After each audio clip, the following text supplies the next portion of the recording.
साल में एक दिन बाबा साहब की जयंती आती है 14 अप्रैल को। उस 14 अप्रैल की जयंती मनाने का अधिकार सिर्फ उसे है जो बाकी के 363 डेज बाबा साहब के विचारों पे चलेगा, सिर्फ उसी को अधिकार है। अन्यथा आपके जयंती के मोहताज बाबा साहब नहीं। मत करो। जिस महामानव ने पूरे जीवन में शराब के एक बूंद को कभी हाथ नहीं लगाया, उनकी जयंती शराब पी के सेलिब्रेट करते हो।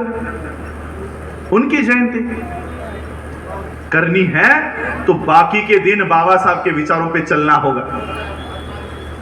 आज मैं सिर्फ बाबा साहब के राइटिंग एंड स्पीचेस से आप लोगों के बीच में हूं। 2100 करोड़ रुपया 14 अप्रैल एक दिन में खर्च करने वाला समाज, क्या वो अपने खुद के यूनिवर्सिटी तैयार नहीं कर सकता? क्या वो अपने खुद का मीडिया तैयार नहीं कर सकता? इसलिए अपने दिमाग से ये बात निकाल दो, हम सिर्फ जयंती का मना रहे हैं और देश अपने हाथ में नहीं ले रहे। 1 रुपया उन्होंने तिलक के, सावरकर पे, गोलवलकर पे, हेगड़ेवार पे खर्च नहीं किया। वो तुमको कहते हैं बाबा साहब की जयंती मनाओ। 1 लाख, सिर्फ 1 लाख खर्चा करोगे? अरे बाबा साहब ने पूरा जीवन तुम्हारे लिए दिया, 10 लाख खर्चा करो। आज हमारे बच्चे बाबा साहब के मूवमेंट में नहीं दिखाई दे रहे हैं, वो हाथ में कावड़ लेकर कावड़ यात्रा ढो रहे हैं। मानव संसाधन जीरो। हम गरीब हैं। काहे के गरीब? एक रात में 2100 करोड़ रुपया खर्च करते हो। ये तो 2020 की जयंती का आंकड़ा है। 2023 में जो जयंती मैंने देखी इस साल, लगभग पूरे देश का 5000 करोड़ का बजट था सिर्फ बाबा साहब की जयंती का। और मैं ये नहीं कह रहा हूं कि जयंती मत सेलिब्रेट करो, जयंती करो। 5000 क्या 50,000 करोड़ लगे ना, तब भी हम जयंती करेंगे। लेकिन किसने करनी चाहिए? 5000 करोड़ नहीं, 50,000 करोड़ खर्च करो। लेकिन किसने? साल में 365 डेज होते हैं, दिन होते हैं।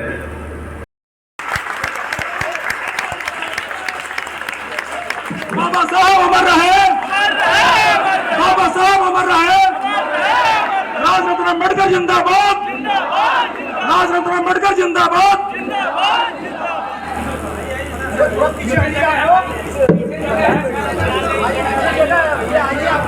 विश्व वंदनीय तथागत सम्यक संबुद्ध विश्व रत्न बोधिसत्व डॉक्टर बाबा साहब अम्बेडकर और जिन जिन महापुरुषों ने और महानायिकाओं ने हमारे हक और अधिकार की लड़ाई लड़ी, उन सभी महापुरुषों को, महानायिकाओं को मैं नमन करता हूं, नमन अर्पण करता हूं। मंच पर उपस्थित वंदनीय भिक्खुगण, मंच पर उपस्थित आज के कार्यक्रम के अध्यक्ष डॉक्टर सतीश राणा जी, मंच पर उपस्थित आज जिन्होंने अपने यहाँ पर वक्तव्य रखे प्रोफेसर रविकांत जी, आलोक गोयल जी, मंच पर उपस्थित सभी मान्यवर, सबके नाम लेने में मैं समय बर्बाद नहीं करना चाहता। आप लोग भी बहुत देर से, सुबह से आप लोग यहाँ पर बैठे हुए हो। 1 सेकंड में आप लोगों का लेना चाहूँगा बस।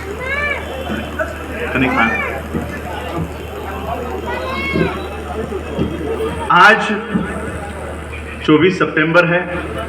बहुत लोगों ने अपने वक्तव्य से कहा कि आज के दिन पूना पैक्ट साइन हुआ था। बाबा साहब को मानने वाले लोग आज के इस दिन को ब्लैक डे, काला दिन के नाम से ही जानते हैं, और आज संडे भी है। बहुत देर से आप लोग बिना खाए यहाँ पर बैठे हुए हो।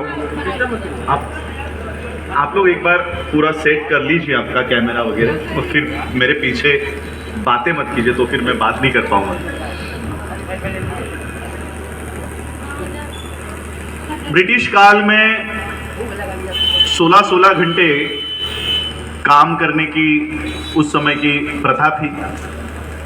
बाबा साहब को जब लेबर मिनिस्टर बनने का मौका मिला, तो बाबा साहब ने इस नौकरी का जो कार्य समय था वो 16 घंटे से 8 घंटे कराया। और उस समय संडे को कोई छुट्टी नहीं हुआ करती थी, कोई रविवार की छुट्टी नहीं हुआ करती थी। बाबा साहब ने इस रविवार की दिन को, इतवार को, संडे को छुट्टी का नियोजन किया ताकि हमारे समाज के लोग इकट्ठा बैठे और उनके हालातों पर चर्चा करें, उनके समस्याओं पर चर्चा करें और वहां से वो लोग अपनी योजनाएं बनाएं। इसलिए बाबा साहब ने हफ्ते में एक दिन हम लोगों को ये छुट्टी दी है। तो आज का ये दिन, संडे की जो छुट्टी है, ये आज हम लोग थोड़ा सा एक दिन का लंच स्किप करके हमारी समस्या क्या है उसके ऊपर बात करेंगे। हमारे लोगों ने इस दिन को, संडे को, बाबा साहब ने इस आशा और विश्वास के साथ संडे को छुट्टी दी थी कि हमारे लोग इसको मिशन का डे बनाएंगे। लेकिन हमारे लोग थैली लेकर सुबह से मटन के लाइन में लग जाते हैं, तो हमारे लोगों ने इसको मटन डे बना दिया है। हम लोगों को इसको फिर से मिशन डे बनाना है। तो आप लोग आज, क्योंकि मैं भी जो थोड़ा सा स्नैक्स मिला है वही हम लोग खा रहे हैं, तो आज थोड़ी देर के लिए आप लोग भी सहन कीजिए, क्योंकि मेरी ये बातें किसी टीवी पर आपको सुनाई नहीं देगी, किसी न्यूज़पेपर में छाप नहीं सकते, इसलिए हम लोग ही लोगों में जाकर ये बातें कर रहे हैं। डॉक्टर सतीश राणा जी और हमारे कल्याण के जो साथी हैं, बंबई के साथी हैं जो रेलवे में काम करते हैं, उन्होंने आज के इस कार्यक्रम का न्योता दिया। हालांकि आज का ये प्रोग्राम मेरा कर्नाटक में 24 सितंबर ब्लैक डे पुनः करार का दिन पहले ही तय था, लेकिन जब पता चला कि यहाँ आज शिक्षा को बढ़ावा देने वाले लोगों का सत्कार होने वाला है और लोगों में ये बातें हम लोगों को बतानी है, तो मैंने उस कार्यक्रम को, क्योंकि मैं पिछले साल भी इसी कार्यक्रम में कर्नाटक में था, तो मैंने कहा कि इस विषय में मैंने ऑलरेडी बात रखी है, तो मैंने आज गोरखपुर में आना पसंद किया, क्योंकि यहाँ पर शिक्षा के ऊपर बात यहाँ पर होने वाली है। तो शिक्षा से संबंधित लोगों की यहाँ पर सम्मान भी हुआ है। देखिए, बाबा साहब अम्बेडकर जी का जीवन का सबसे अहम हिस्सा शिक्षा के ऊपर रहा है। बाबा साहब जब 4वीं या 7वीं कक्षा में थे, तब बाबा साहब के जीवन का एक प्रसंग बताना चाहूंगा। जब बाबा साहब की क्लास स्कूल में जब जाया करते थे, सभी को पता है, हमारे महाराष्ट्र में उसको मैट क्या कहते हैं, हम लोग गोनी कहते हैं, बोरी कहते हो, आप लोग बोरी कहते हो, आटे की या चावल की वो बोरी होती है। उस समय बाबा साहब को जमीन पर भी बैठने की अनुमति नहीं थी, क्योंकि जमीन पर बैठ गई तो पॉल्यूट हो जाएगी, क्या कहते हो आप लोग, वो मैली, अपवित्र हो जाएगी, जमीन भी अपवित्र हो जाएगी। इसलिए बाबा साहब को अपने घर से अपनी अलग से एक बोरी लानी पड़ती थी और वो बिछाकर स्कूल के क्लासरूम के बाहर बैठना पड़ता था। और जब क्लास टीचर पूरे कक्षा को पूछता था, जैसे आज भी हमारे स्कूल में बच्चों को पूछा जाता है कि इस सवाल का जवाब किसको आता है, तो उसी तरह से वो शिक्षक क्लास रूम को पूछता था कि इस सवाल का जवाब किसको आता है। तो छोटे से विभा का हाथ, बाबा साहब का बचपन का नाम विभा था, हाथ ऊपर जाता था कि मुझे इस सवाल का जवाब आता है।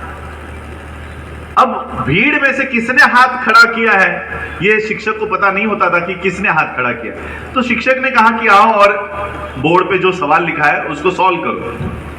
तो बाबा साहब जैसे ही अपने आसन से उठे और उस सवाल का जवाब देने के लिए उस ब्लैक बोर्ड की ओर चलने लगे, पूरा क्लासरूम, पूरे क्लास के बच्चे उठकर खड़े हो गए और उस शिक्षक के ओर दौड़ते हुए वहां पर गए और शिक्षक को धमकाकर उन्होंने कहा कि खबरदार उस विवा ने अगर उस ब्लैक बोर्ड को हाथ लगाया था, उस ब्लैक बोर्ड के पीछे हमारे खाने के जो टिफिन है वो रखे हुए हैं, और अगर इस बच्चे ने, इस विवा ने उस ब्लैक बोर्ड को हाथ लगाया तो उस ब्लैक बोर्ड के पीछे रखे हुए हमारे जो टिफिन है वो अब अपवित्र हो जाएंगे।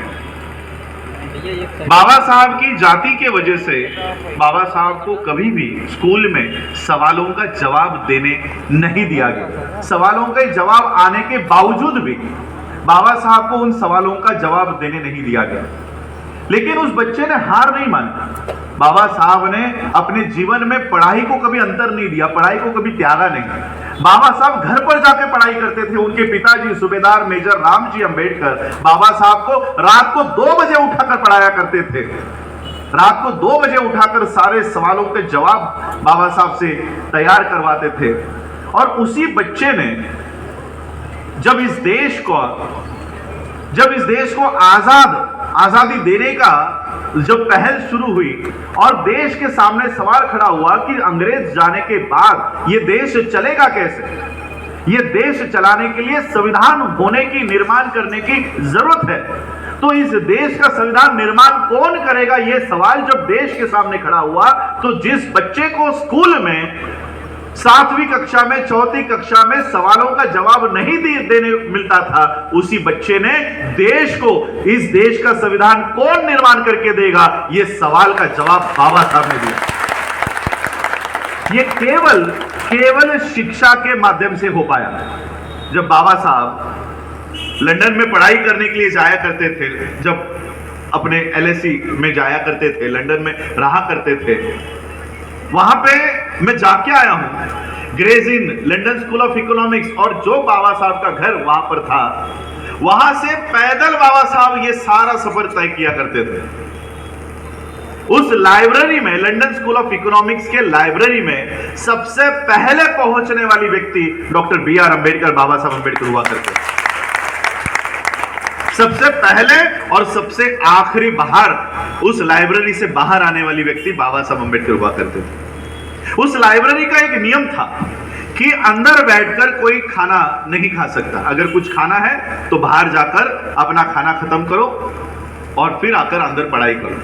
बाबा साहब क्या करते थे कि पढ़ाई में खंड ना हो, व्यत्यय ना आए, इसलिए किताब के पीछे छुपकर एक ब्रेड का टुकड़ा बाबा साहब लाया करते थे। ब्रेड का टुकड़ा, वो ब्रेड का टुकड़ा छुपा छुपा कर खाते थे ताकि मेरी पढ़ाई में व्यत्यय ना आए।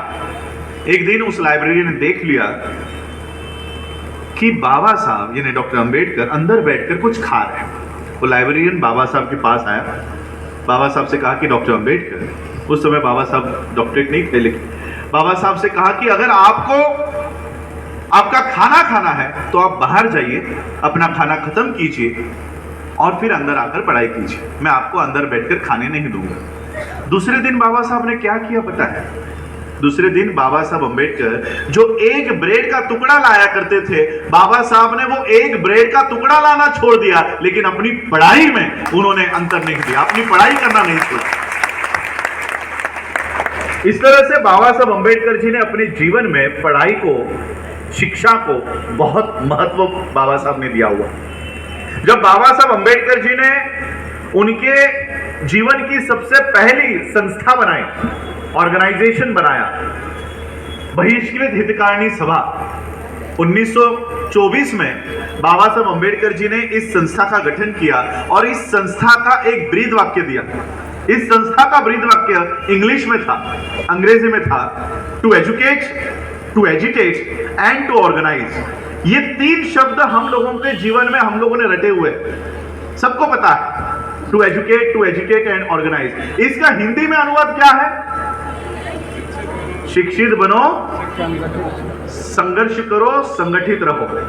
यही है। कुछ मैं गलत बोल रहा हूं इसमें? कोई गलत नहीं बोल रहा हूं। शिक्षित बनो, संघर्ष करो, संगठित रहो। बाबा साहब ने अपने जीवन में कभी भी ये नहीं कहा।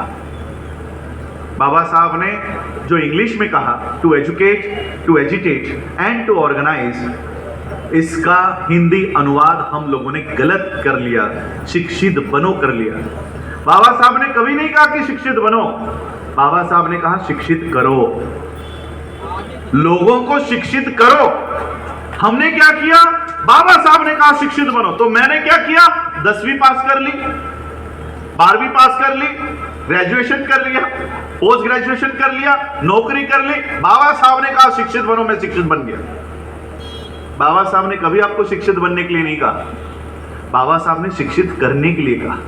शिक्षित बनने और शिक्षित करने में एक छोटा सा अंतर है। शिक्षित बनने में वो शिक्षा का इस्तेमाल मैं सिर्फ अपने लिए, अपने बीवी बच्चों के लिए और अपने परिवार के लिए इतना ही सीमित करता हूं, लेकिन शिक्षित करने वाला व्यक्ति वो भी 10वीं पास होता है, 12वीं पास होता है, ग्रेजुएट होता है, पोस्ट ग्रेजुएट होता है, डॉक्टरेट होता है। क्योंकि मुझे बाबा साहब ने कहा है शिक्षित करना, इसलिए वो अपने शिक्षा का इस्तेमाल सिर्फ अपने बीवी बच्चे तक नहीं सीमित रखता, वो अपने समाज में जाता है और लोगों को शिक्षित करता है। हमने बाबा साहब के अनुवाद को गलत कर लिया और अब उस शिक्षा का इस्तेमाल सिर्फ अपने बीवी बच्चों और परिवार तक ही कर रहे हैं। बाबा साहब ने ये शिक्षा अपने परिवार के लिए हासिल करो इसलिए नहीं कहा। जो गौर गरीब समाज है, अनपढ़ समाज है, वो अगर स्कूल में नहीं जा सकता, कॉलेज की दहलीज नहीं चढ़ सकता, तो ये हमारा काम है कि उस गांव-गांव में जाए और लोगों को शिक्षित करने का काम ये हमारा है। ये जिम्मेदारी बाबा साहब ने हमें दी हुई। लेकिन हम आज भी बाबा साहब के इन उसूलों के ऊपर हम नहीं चल रहे। बाबा साहब अंबेडकर जी ने इस देश में हम लोगों को शिक्षा प्राप्त हो, हम लोगों को पढ़ाई प्राप्त हो, इसलिए बाबा साहब ने संघर्ष किया।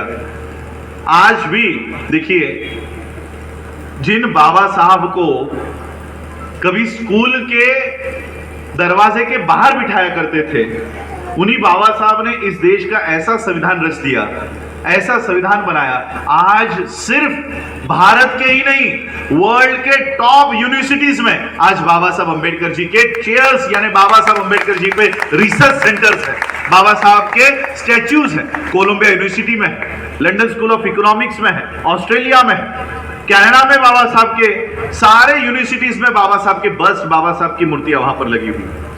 तो आज इस शिक्षा के बदौलत ही हम लोग ये मुकाम हासिल कर पाए। लेकिन हमारा कर्तव्य है, यह हमारा कर्तव्य है कि अगली पीढ़ी तक हम लोगों को यह शिक्षा का प्रचार और प्रसार आगे चल के हम लोगों को करना है। आज न्यू एजुकेशन पॉलिसी इस देश में अनेक राज्यों में लागू हो चुकी है, कल को उत्तर प्रदेश में भी लागू होगी, मध्य प्रदेश में लागू हो चुकी है।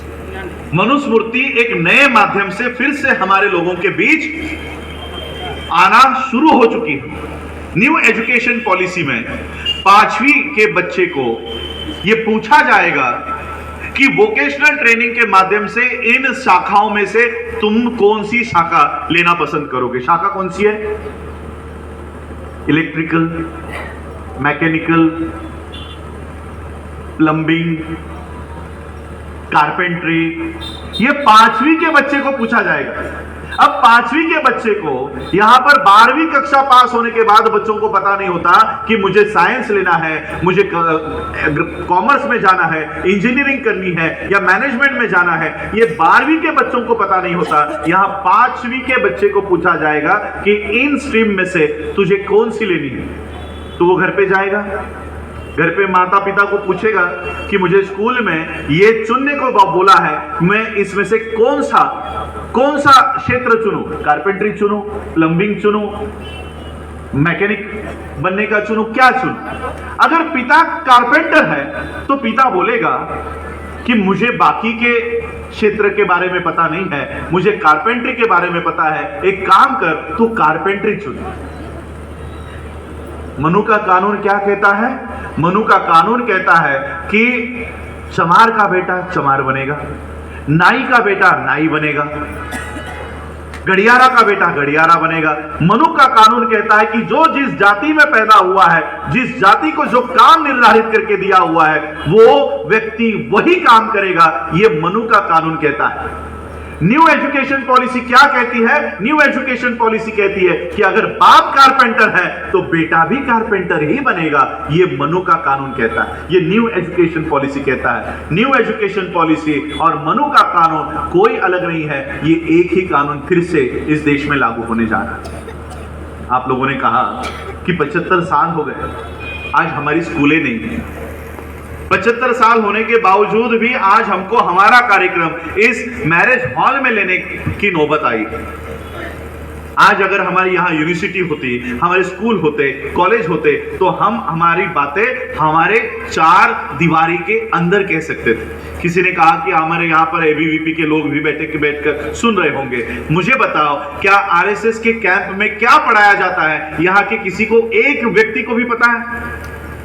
पता है आप लोगों को कि आरएसएस के शाखाओं में क्या पढ़ाया जाता है? उनकी इतनू सी भी जानकारी लोगों तक नहीं आती कि आरएसएस के कैंप में पढ़ाया क्या जाता है। और हम क्या प्लानिंग करते हैं, ये बीच चौराहे में खड़े होकर माइक पे बोलते रहते हैं, माइक पे बोलते। क्यों? क्योंकि हमने अपनी यंत्रणाएं नहीं बनाई, मैं आपको बाबा साहब का एक स्पीच थोड़ा सा याद दिलाना चाहूंगा। बाबा साहब अंबेडकर जी के पिताजी मिलिट्री में थे, सूबेदार थे, मेजर थे। अंग्रेजों ने उस समय जब पेशवा रूल खत्म हो रहा था तो पेशवाओं ने एक कंडीशन रखी। उन्होंने कहा कि ठीक है, हम अपना साम्राज्य समेटने को तैयार है, लेकिन हम आपसे एक विनती करना चाहते हैं कि जिन अछूतों की भर्ती की वजह से हम लोगों को पराजित होना पड़ा, उन अछूतों की एंट्री मिलिट्री में बंद कर दो। अब अंग्रेज तो हमारे कोई सगे थे नहीं, उन्होंने कहा ठीक है, और उन्होंने जो अछूतों की भर्ती थी मिलिट्री में वो बंद कर दी। इसका दुष्परिणाम यह हुआ कि बाबा साहब अंबेडकर जी के पिता की नौकरी भी चली गई, क्योंकि अचानक अनटचेबल्स की एंट्री मिलिट्री से बंद हो रही थी। बाबा साहब के पिताजी को वॉलंटरली कंपल्सरीली रिटायरमेंट लेनी पड़ी। अब उनकी नौकरी चली गई, तो उनके पिताजी बाबा साहब अंबेडकर जी के पिताजी जब उनकी नौकरी चली गई, तब वो ब्रिटिशरों को यह साबित करने में उन्होंने एक मूवमेंट खड़ी की कि हम आपके पक्ष से लड़े हैं, आपके पक्ष से लड़कर हम लोगों ने विजय हासिल किया है और आप हमारी ही बटालियन बंद कर रहे हो। बाबा साहब के पिताजी ने यह बटालियन शुरू करवाने के लिए बहुत बड़ा संघर्ष किया, लेकिन उनके जीवितपन में यह बटालियन शुरू नहीं हो पाई। जब बाबा साहब पढ़ाई लिखाई करके भारत लौटे, तब बाबा साहब को अपने पिता का यह संघर्ष याद था। बाबा साहब अंबेडकर जी ने अपने पिता की यह मूवमेंट आगे बढ़ाई और बाबा साहब अंबेडकर जी ने महाराष्ट्र के भीमा कोरेगांव का जो विजय स्तंभ है यह ढूंढ निकाला और बाबा साहब ने अंग्रेजों को साबित करके दिखाया कि यह स्तंभ ये आप लोगों ने हमारे शौर्य की गाथा के लिए आपने बनाकर दिया हुआ है। हम 500 योद्धाओं लड़े हैं, तब जाके 35,000 पेशवाओं को हमने हराया। यह हमारा सबूत है, यह सबूत है, ये विजय स्तंभ, ये शौर्य स्तंभ आपने हमारे याद में बनाया हुआ है। अंग्रेजों ने बाबा साहब की इस बात को माना और अनटचेबल्स की जो एंट्री अंग्रेजों ने बंद कर दी थी, बाबा साहब अंबेडकर जी के वजह से वो एंट्री फिर से शुरू हुई। वो आज भी शुरू है। महार बटालियन आज भी भारत में काम करती है। ये होने के बाद वहां के सैनिकों ने, बाबा साहब के पिताजी के साथियों ने, बाबा साहब के साथियों ने बाबा साहब का सत्कार सम्मान समारोह आयोजित किया कि बाबा साहब अपने विजय हासिल की है, आपका सत्कार करने जा रहे हैं। तब बाबा साहब ने एक स्पीच दिया है। बाबा साहब कहते हैं कि अंग्रेजों के आने के माध्यम से हमारे जीवन में दो बदलाव हुए। एक, इतने सालों से हम लोगों को शिक्षा के दरवाजे बंद थे, वो शिक्षा के दरवाजे हमारे लिए खुल गए, क्योंकि जैसे ही अंग्रेज भारत में आए उनको यहां पर लोगों की जरूरत थी, पढ़े लिखे लोगों की जरूरत थी, लड़ाकू लोगों की जरूरत थी, और उन्होंने पढ़ाई लिखाई के दरवाजे और नौकरी के दरवाजे खोल दिए। और जैसे ही ये वंचित समुदाय जो हजारों सालों से पढ़ाई लिखाई नहीं कर सकता था, नौकरी नहीं कर सकता था, हथियार नहीं रख सकता था, उनको जब ये अपॉर्चुनिटी दिखी, सबसे पहले वो अंग्रेज सेना में भर्ती हो गए और उनको नौकरी हासिल हुई। नौकरी हासिल होने के बाद दूसरा बदलाव हुआ कि उनको पैसे मिलना शुरू हो गए, सैलरी मिलना शुरू हो गई। और अंग्रेजों का रूल था कि हर सैनिक के बच्चों को कंपलसरी पढ़ाई लिखाई करनी होगी। अगर वो नहीं पढ़ते हैं तो पिता के या जो भी नौकरी कर रहा है उसके महीने के पगार से पैसे कट होंगे। अब जबरदस्ती बच्चों को पढ़ना शुरू हो गया है। तो दो बदलाव शुरू हो गए, पढ़ाई लिखाई के दरवाजे शुरू हो गए और पैसे हम लोगों को मिलना शुरू हो गए। बाबा साहब की पहली नौकरी भी मिलिट्री की है। बाबा साहब की नौकरी मिलिट्री की, यानी वो एक जनरेशन। बाबा साहब के पिताजी मिलिट्री में थे, उनकी दूसरी जनरेशन। उनके दादाजी भी मिलिट्री में थे, तीसरी जनरेशन। और उनके परदादा भी मिलिट्री में थे। तो 4 जनरेशन मुझे पता है इस हमारे फैमिली की जो मिलिट्री में थे। ये तो हमारे राजनेताओं ने बाबा साहब को राजनेता बना दिया है, वरना मैं किसी पॉलिटिकल घराने से नहीं हूं, मैं लड़ाकू घराने से हूं। मैं मिलिट्री के घराने से हूं। मेरे दादा परदादा परदादा के परदादा हम लोग लड़ाकू घराने से है। बाबा साहब ने हु वेर महार्स नाम का एक ऐसे लिखा और उसमें बाबा साहब लिखते हैं कि ये महार है कौन, हु वेर महार्स। बाबा साहब लिखते हैं कि महार नाम का नाम, ये जात, ये कहीं पर श्रुति में नहीं है, मनुस्मृति में नहीं है, वेदों में नहीं है, ये नाम ही कहीं पर नहीं है। जब इस नाम से कहीं उल्लेख ही नहीं है, मनुस्मृति में महार शब्द नहीं है, गीता में महार शब्द नहीं है, वेदों में महार शब्द नहीं है, तो बाबा साहब लिखते हैं अगर ये शब्द ही कहीं नहीं है तो हु वेर महार, हम है कौन। ये शब्द तो अभी अभी इस्तेमाल में लाया गया है 10वीं सदी के बाद से। तो अगर 10वीं सदी के बाद से ये शब्द का नाम, ये नाम का प्रचार शुरू हुआ है तो हम है कौन, हमारा नाम क्या है, हमारे पूर्वज कौन थे। आज भी बाबा साहब के पिताजी का गवर्नमेंट ऑफ इंडिया में उल्लेख है रामनाक मालनाक। ये नाक है, ओरिजिनल है नाग। बाबा साहब कहते हैं हम महार वहार नहीं है, आप लोग भी कोई चमार जाटव गड़ियारा वाल्मीकि ये नहीं हो, ये अभी अभी दिए गए नाम है, ये अभी अभी दिए गए नाम है। तो हम लोग हैं कौन। हम लोग इस देश में जब बुद्ध को, तथागत बुद्ध को इस देश में ब्राह्मण मारने की साजिश करते थे, जब तथागत बुद्ध ध्यानस्थ हुआ करते थे, ध्यान साधना करते थे, तो ब्राह्मण इनकी हत्या करने की साजिश किया करते थे। और उस समय जब बुद्ध को मारने की साजिश होती थी तो नाग नाम के लोग बुद्ध की रक्षा करने के लिए खड़े होते थे। हम बुद्ध के प्रचारक नहीं हैं, हम बुद्ध की जान बचाने वाले लोग हैं, बुद्ध के रक्षण करता लोग हैं। और हम ही वो लोग हैं जो अफगानिस्तान तक जाकर बुद्ध के धम्म का प्रचार और प्रसार करने वाले इस देश के नागवंश के लोग हम लोग हैं। ये बाबा साहब ने हुए महार्स में हम लोगों को अपनी पहचान करा के दी। जब बाबा साहब ने यह हमें पहचान करा के दी, बाबा साहब कहते हैं कि जब अंग्रेजों के माध्यम से ये सारी सुविधा हम लोगों को मिल रही थी, 4 पीढ़ियों से मिल रही थी, तब हमने इस शिक्षा का इस्तेमाल, इस पैसों का इस्तेमाल, इन सैलरी का इस्तेमाल हमने अपनी व्यवस्था खड़ी करने के लिए क्यों नहीं किया। 4 पीढ़ियों से पैसा मिल रहा है ना, 4 पीढ़ियों से शिक्षा मिल रही थी, 4 पीढ़ियों से सैलरी मिल रही थी, तो उस सैलरी को बचा बचा कर हमने अपनी स्कूल क्यों नहीं बनाई। उस शिक्षा का इस्तेमाल हमने अपने लोगों को जागृत करने के लिए क्यों नहीं किया।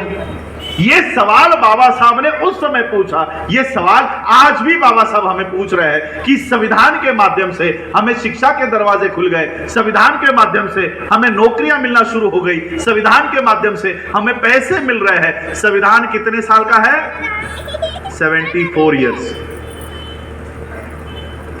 अंग्रेजों के शासन में हमारी 4 पीढ़ियां वहां पर थी, तो संविधान के शासन में हमारी कितनी पीढ़ियां है? 1। क्योंकि अगर उस समय 1950 में कोई बच्चा पैदा हुआ है तो आज 74 इयर्स का है, तो एक ही जनरेशन अभी बाहर आ रही है संविधान के दायरे से और दूसरी जनरेशन एंटर हो रही है। संविधान 5000 साल 2000 साल का नहीं हुआ है, सिर्फ एक जनरेशन ही अभी तक इस संविधान का इस्तेमाल कर पाई है, सेकेंड जनरेशन तो एंट्री कर रही है। तो एक जनरेशन में, एक ही जनरेशन में इतना बड़ा बदलाव आ चुका है, इतना बड़ा बदलाव सिर्फ 75 साल में, 75 साल भी नहीं हुआ है। मैं आसानी के लिए 75 साल का उल्लेख कर रहा हूं। कितना बड़ा बदलाव हुआ है पता है 75 साल में? क्यों? आपके उत्तर प्रदेश से वो उस बाबा का नाम मैं भूल गया, वो कह रहा है कि हम नया संविधान बनाएंगे। कोई मांडलेश्वर कुछ नाम था शायद। क्यों दिक्कत है इनको? नहीं, बागेश्वर वो तो एमपी वाला, ये यूपी वाला, मांडलेश्वर नाम का कोई था। वो कह रहे हैं कि हम देश का संविधान बदलना चाहते हैं और धर्म के आधार पर संविधान लाना चाहते हैं, धर्म अधिष्ठित संविधान। इनको संविधान से दिक्कत क्या है? क्या संविधान का कोई भी एक आर्टिकल इस देश के प्रधानमंत्री को काम करने से रोक रहा है क्या? कि नहीं ये काम नहीं कर सकते हो, ये काम नहीं कर सकते हो। पूरी संसद आपकी, पूरा राज्यसभा आपका, पूरी सुप्रीम कोर्ट आपकी, पूरा मीडिया आपका, पूरा देश आपके हाथ में है, फिर भी आपको संविधान बदलना है। क्यों? इनको संविधान से इतनी नफरत क्यों है? ये संविधान से इतनी नफरत क्यों करते हैं? इसका जीता जागता उदाहरण मैं बाबा साहब के ही जीवन के प्रसंग से देना चाहता हूं। बाबा साहब जब छोटे थे, मेरे ख्याल से 7वीं 8वीं कक्षा में थे, बड़े हो चुके थे, समझदार हो चुके थे। उनके पिताजी मिलिट्री में थे। मिलिट्री के लोगों की कार्य व्यवस्था आपको पता है, महीने महीने घर नहीं आते, 6-6 महीने घर नहीं आते। बाबा साहब के पिताजी की पोस्टिंग्स अलग अलग जगहों पर हुआ करती थी। पिता को भी याद आती थी, मेरे बच्चों को देखना है, विवाह को देखना है। तो जब बाबा साहब के पिता की पोस्टिंग घर से कुछ नजदीक हुई, 100-200 किलोमीटर दूरी पर, तो पिता को लगा क्यों ना अपने बच्चों को बुलाया जाए और उनको मिला जाए। मैं तो घर नहीं जा सकता, कम से कम बच्चों को यहां बुला लूं।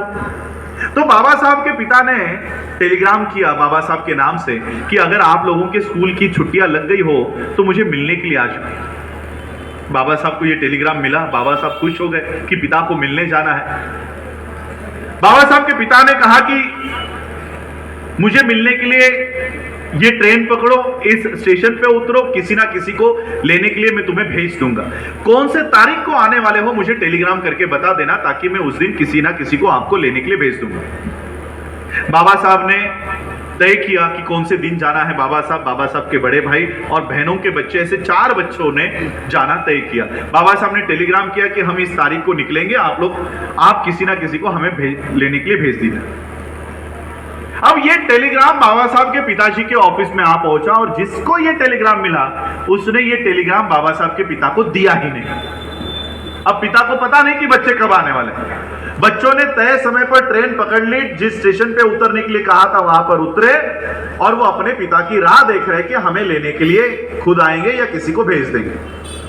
ट्रेन आकर चली गई, सभी लोग अपने अपने दिशा में चले गए। ये 4 बच्चे स्टेशन के ऊपर वैसे ही खड़े हैं कि हमें लेने के लिए कोई आएगा। स्टेशन मास्टर ने देखा कि 4 बच्चे अकेले खड़े हैं। उनका पहराव, क्योंकि मिलिट्री के घराने से थे, तो बाबा साहब के पहराव, उनके भाई का पहराव, सूट बूट टाई कोट में, आज भी उनके फोटोज आप बचपन के देखते होंगे, एकदम डिसिप्लिन में पूरा परिवार चलता था। तो स्टेशन मास्टर को लगा शायद ये ब्राह्मणों के बच्चे होंगे, सवर्णों के बच्चे होंगे, इतने अच्छे कपड़ों में है तो शायद सवर्णों के बच्चे होंगे। तो स्टेशन मास्टर बच्चों के पास आया, बच्चों के पास आकर बच्चों को पूछा कहाँ जाना है, तुम्हें लेने के लिए कोई आया नहीं? बच्चों ने कहा कि हमारे पिता यहाँ मिलिट्री में बड़े अफसर हैं, उनको हमें मिलने जाना है, शायद हमारा टेलीग्राम उनको मिला नहीं है, हमें इस पते पर जाना है, यहाँ पर जाने की व्यवस्था करा दीजिए। तो स्टेशन मास्टर ने बगल में जो बैलगाड़ी खड़ी थी, तांगा खड़ा था, उस तांगे वाले को बुलाया और कहा कि देखो ये बड़े अफसर के बच्चे लग रहे हैं, इन्हें इस पते पर छोड़कर आओ। तो तांगे वाले ने उन बच्चों को तांगे में बैठने का आमंत्रण दिया कि ठीक है बैठ जाओ। सभी बच्चे तांगे में बैठ गए और वो तांगा बाबा साहब के पिता के हेडक्वार्टर के लिए निकल पड़ा। और जैसे ही वो तांगा निकल पड़ा, वो तांगे वाला बच्चों से बात करना शुरू किया। कहां से आए हो? गांव का नाम क्या है? तुम्हारा नाम क्या है? कौन जाति से हो? और जैसे ही जाति के बारे में पता चला, उसने तांगा रोका और सभी बच्चों को गालियां देकर नीचे उतारा कि तुम तो अछूत हो, अभी के अभी मेरे गाड़ी से तांगे से नीचे उतरो। सभी बच्चे नीचे उतर गए। बाबा साहब के पास ज्यादा पैसे थे। बाबा साहब ने कहा ये पैसे ले लो, लेकिन हमें छोड़ दो। तांगे वाले ने पैसों के लालच में कहा कि ठीक है, लेकिन तुम लोग अछूत हो इसलिए मेरे बगल में बैठ नहीं सकते। मेरे तांगे के पीछे एक हाथ की दूरी बनाकर मेरे तांगे के पीछे चलते चलते आओ। अब ये तांगा सफर शुरू हो गया। बच्चे तांगे से दूर पैदल पैदल पैदल शुरू हो गए, चलना शुरू हो गए। 2-3 किलोमीटर चलने के बाद बाबा साहब को प्यास लग गई। बाबा साहब ने कहा कि आपके पास जो पानी पड़ा है वो थोड़ा सा पानी पिला दो। तांगे वाले ने कहा तुम लोग अछूत हो इसलिए मैं अपना पानी तुम्हें नहीं पिला सकता। आगे अगर कोई नदी आती है, कोई तालाब आता है तो मैं तांगा रोक लूंगा, तुम लोग जाकर पानी पी के आ जाना। तांगे वाले ने और 1-2 किलोमीटर चलने के बाद उसको पता चला कि आगे कुछ पानी दिखाई दे रहा है। उसने तांगा रोका, बच्चों से कहा कि वो देखो आगे पानी दिखाई दे रहा है, जाओ पीकर आओ। वो बच्चे भागते भागते पानी के यहां गए। पानी के पास पहुंचते देखते हैं तो क्या ये तो सिर्फ कीचड़ है, यहां तो पानी भी नहीं, लेकिन प्यास लगी है, करे क्या। बाबा साहब ने वो मट्टी हटाई और उसमें से जो काला गंदा पानी ऊपर आता है वो पानी झुककर बाबा साहब ने पिया। बच्चों ने, बाकी के बहनों के बच्चों ने पिया। सारे कपड़े मैले हो गए, मुंह गंदा हो गया, मैला हो गया। और 1-2 किलोमीटर चलने के बाद बाबा साहब, उनके बड़े भाई और उनके बहनों के बच्चे अपने पिता के पास पहुंच गए। पिता ने दूर से देखा, ये तो मेरे बच्चे हैं, ये तो भीवा है। बाबा साहब भागते भागते अपने पिता के पास गए, उनको लिपट कर वो फूट कर रोने लग गए। रोते रोते बाबा साहब के पिताजी से, रामजी अंबेडकर से सवाल किया कि मेरे साथ ऐसा सलूक क्यों किया गया,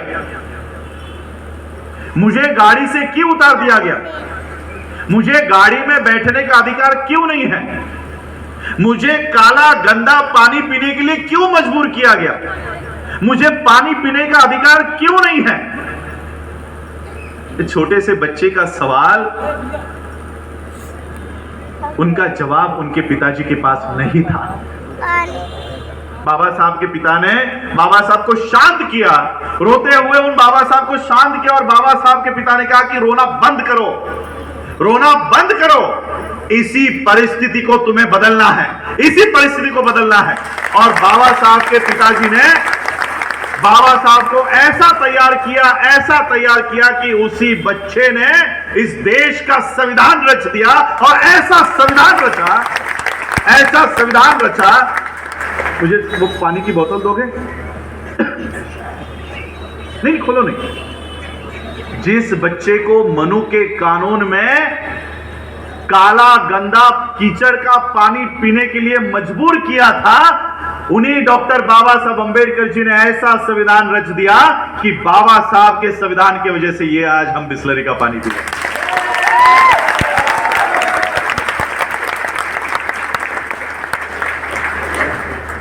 पता है, मैं जब दुबई जाता हूं, वर्ल्ड की सबसे टॉप एमिरेट्स फ्लाइट से मैं ट्रैवल करता हूं।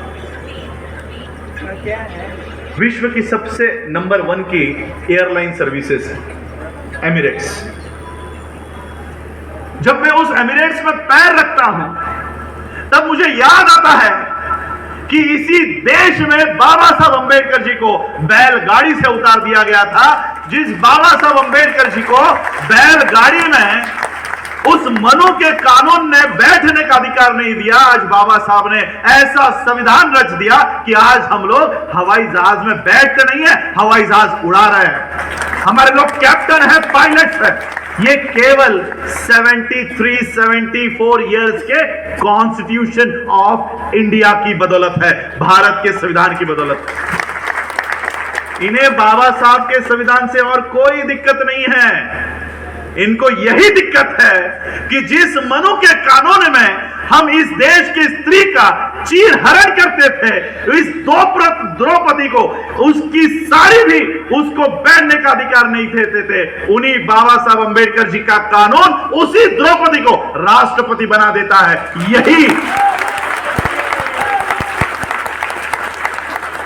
यही दिक्कत है मांडलेश्वर को, बाकी कोई दिक्कत नहीं है। इस देश का कोई एक आर्टिकल इस देश के सरकार को, सुप्रीम कोर्ट को, मीडिया को, किसी को भी काम करने से नहीं रोका।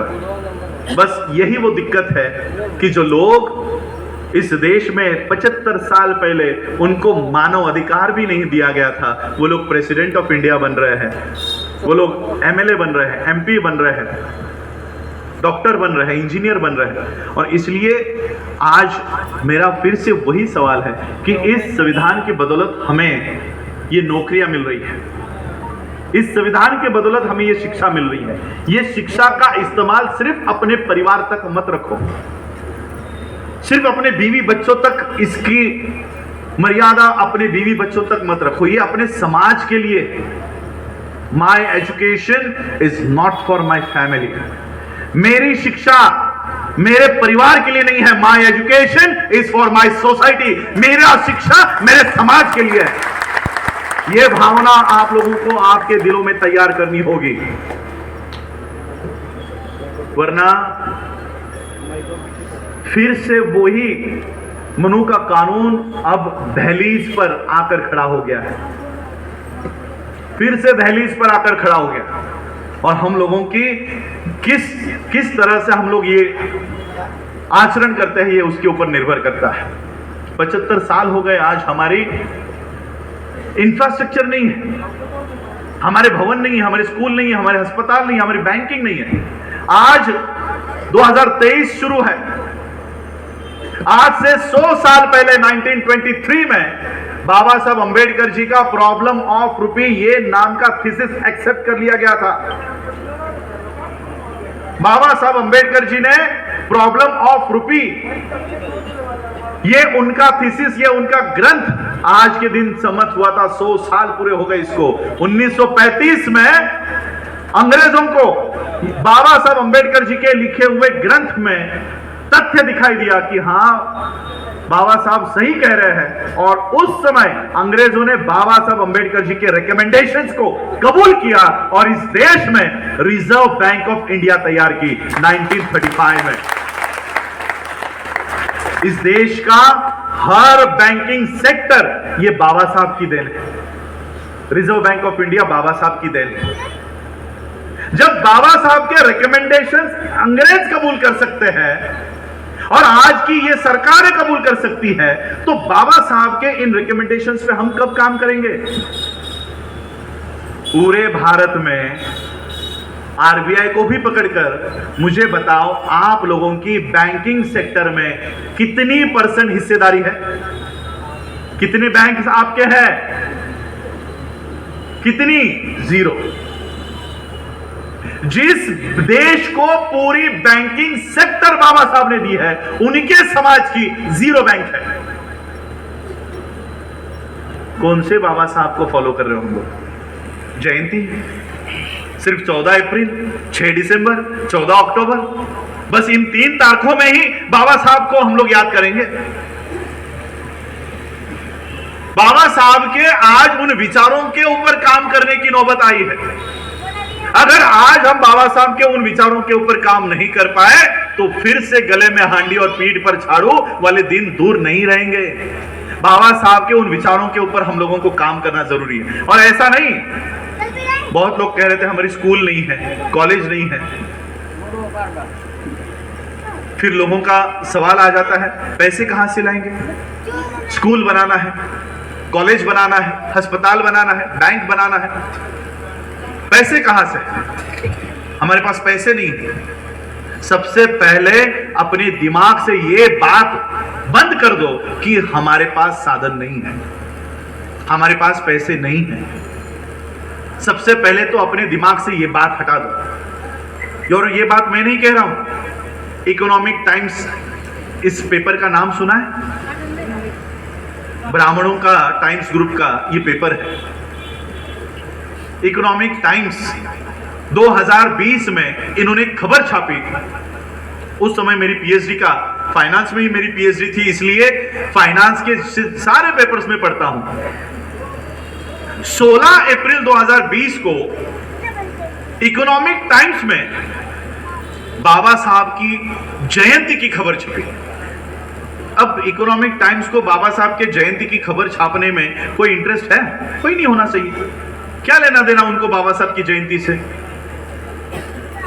उन्होंने खबर छापी कि पूरे देश भर में लॉकडाउन होने की वजह से बाबा साहब की जयंती नहीं हो पाई। मैंने कहा नहीं हो पाई तो तुझे इतना दुख क्यों हो रहा है? नहीं हुई तो नहीं हुई। अब याद करो, 14 अप्रैल 2020 आप लोग भी घर में कैद थे। जयंती कैसे मनाई होगी? एक कैंडल लगा के, एक फूल माला चढ़ा के, फूल माला भी नहीं मिल रही थी हम लोगों को, कहीं से झाड़ पे से फूल तोड़कर लाकर बाबा साहब की प्रतिमा के आगे रख दी। यही इतनी जयंती हुई? कोई डीजे बजाया? कोई गाने के प्रोग्राम किए? कोई ऐसे बड़े बड़े मंडप लेकर कार्यक्रम हुए? नहीं हुए। घर को पेंटिंग नहीं हुई, किसी ने गाड़ी नहीं खरीदी, किसी ने साइकिल नहीं खरीदी, किसी ने वो मिठाई नहीं खरीदी, कोई किसी ने पटाखे नहीं खरीदे, किसी ने शराब नहीं पी। इसका दुख हुआ इकोनॉमिक टाइम्स को, और उसने खबर छापी लॉकडाउन की वजह से बाबा साहब की जयंती नहीं हो पाई और इसलिए भारतीय अर्थव्यवस्था को 2100 करोड़ रुपए का नुकसान हो गया।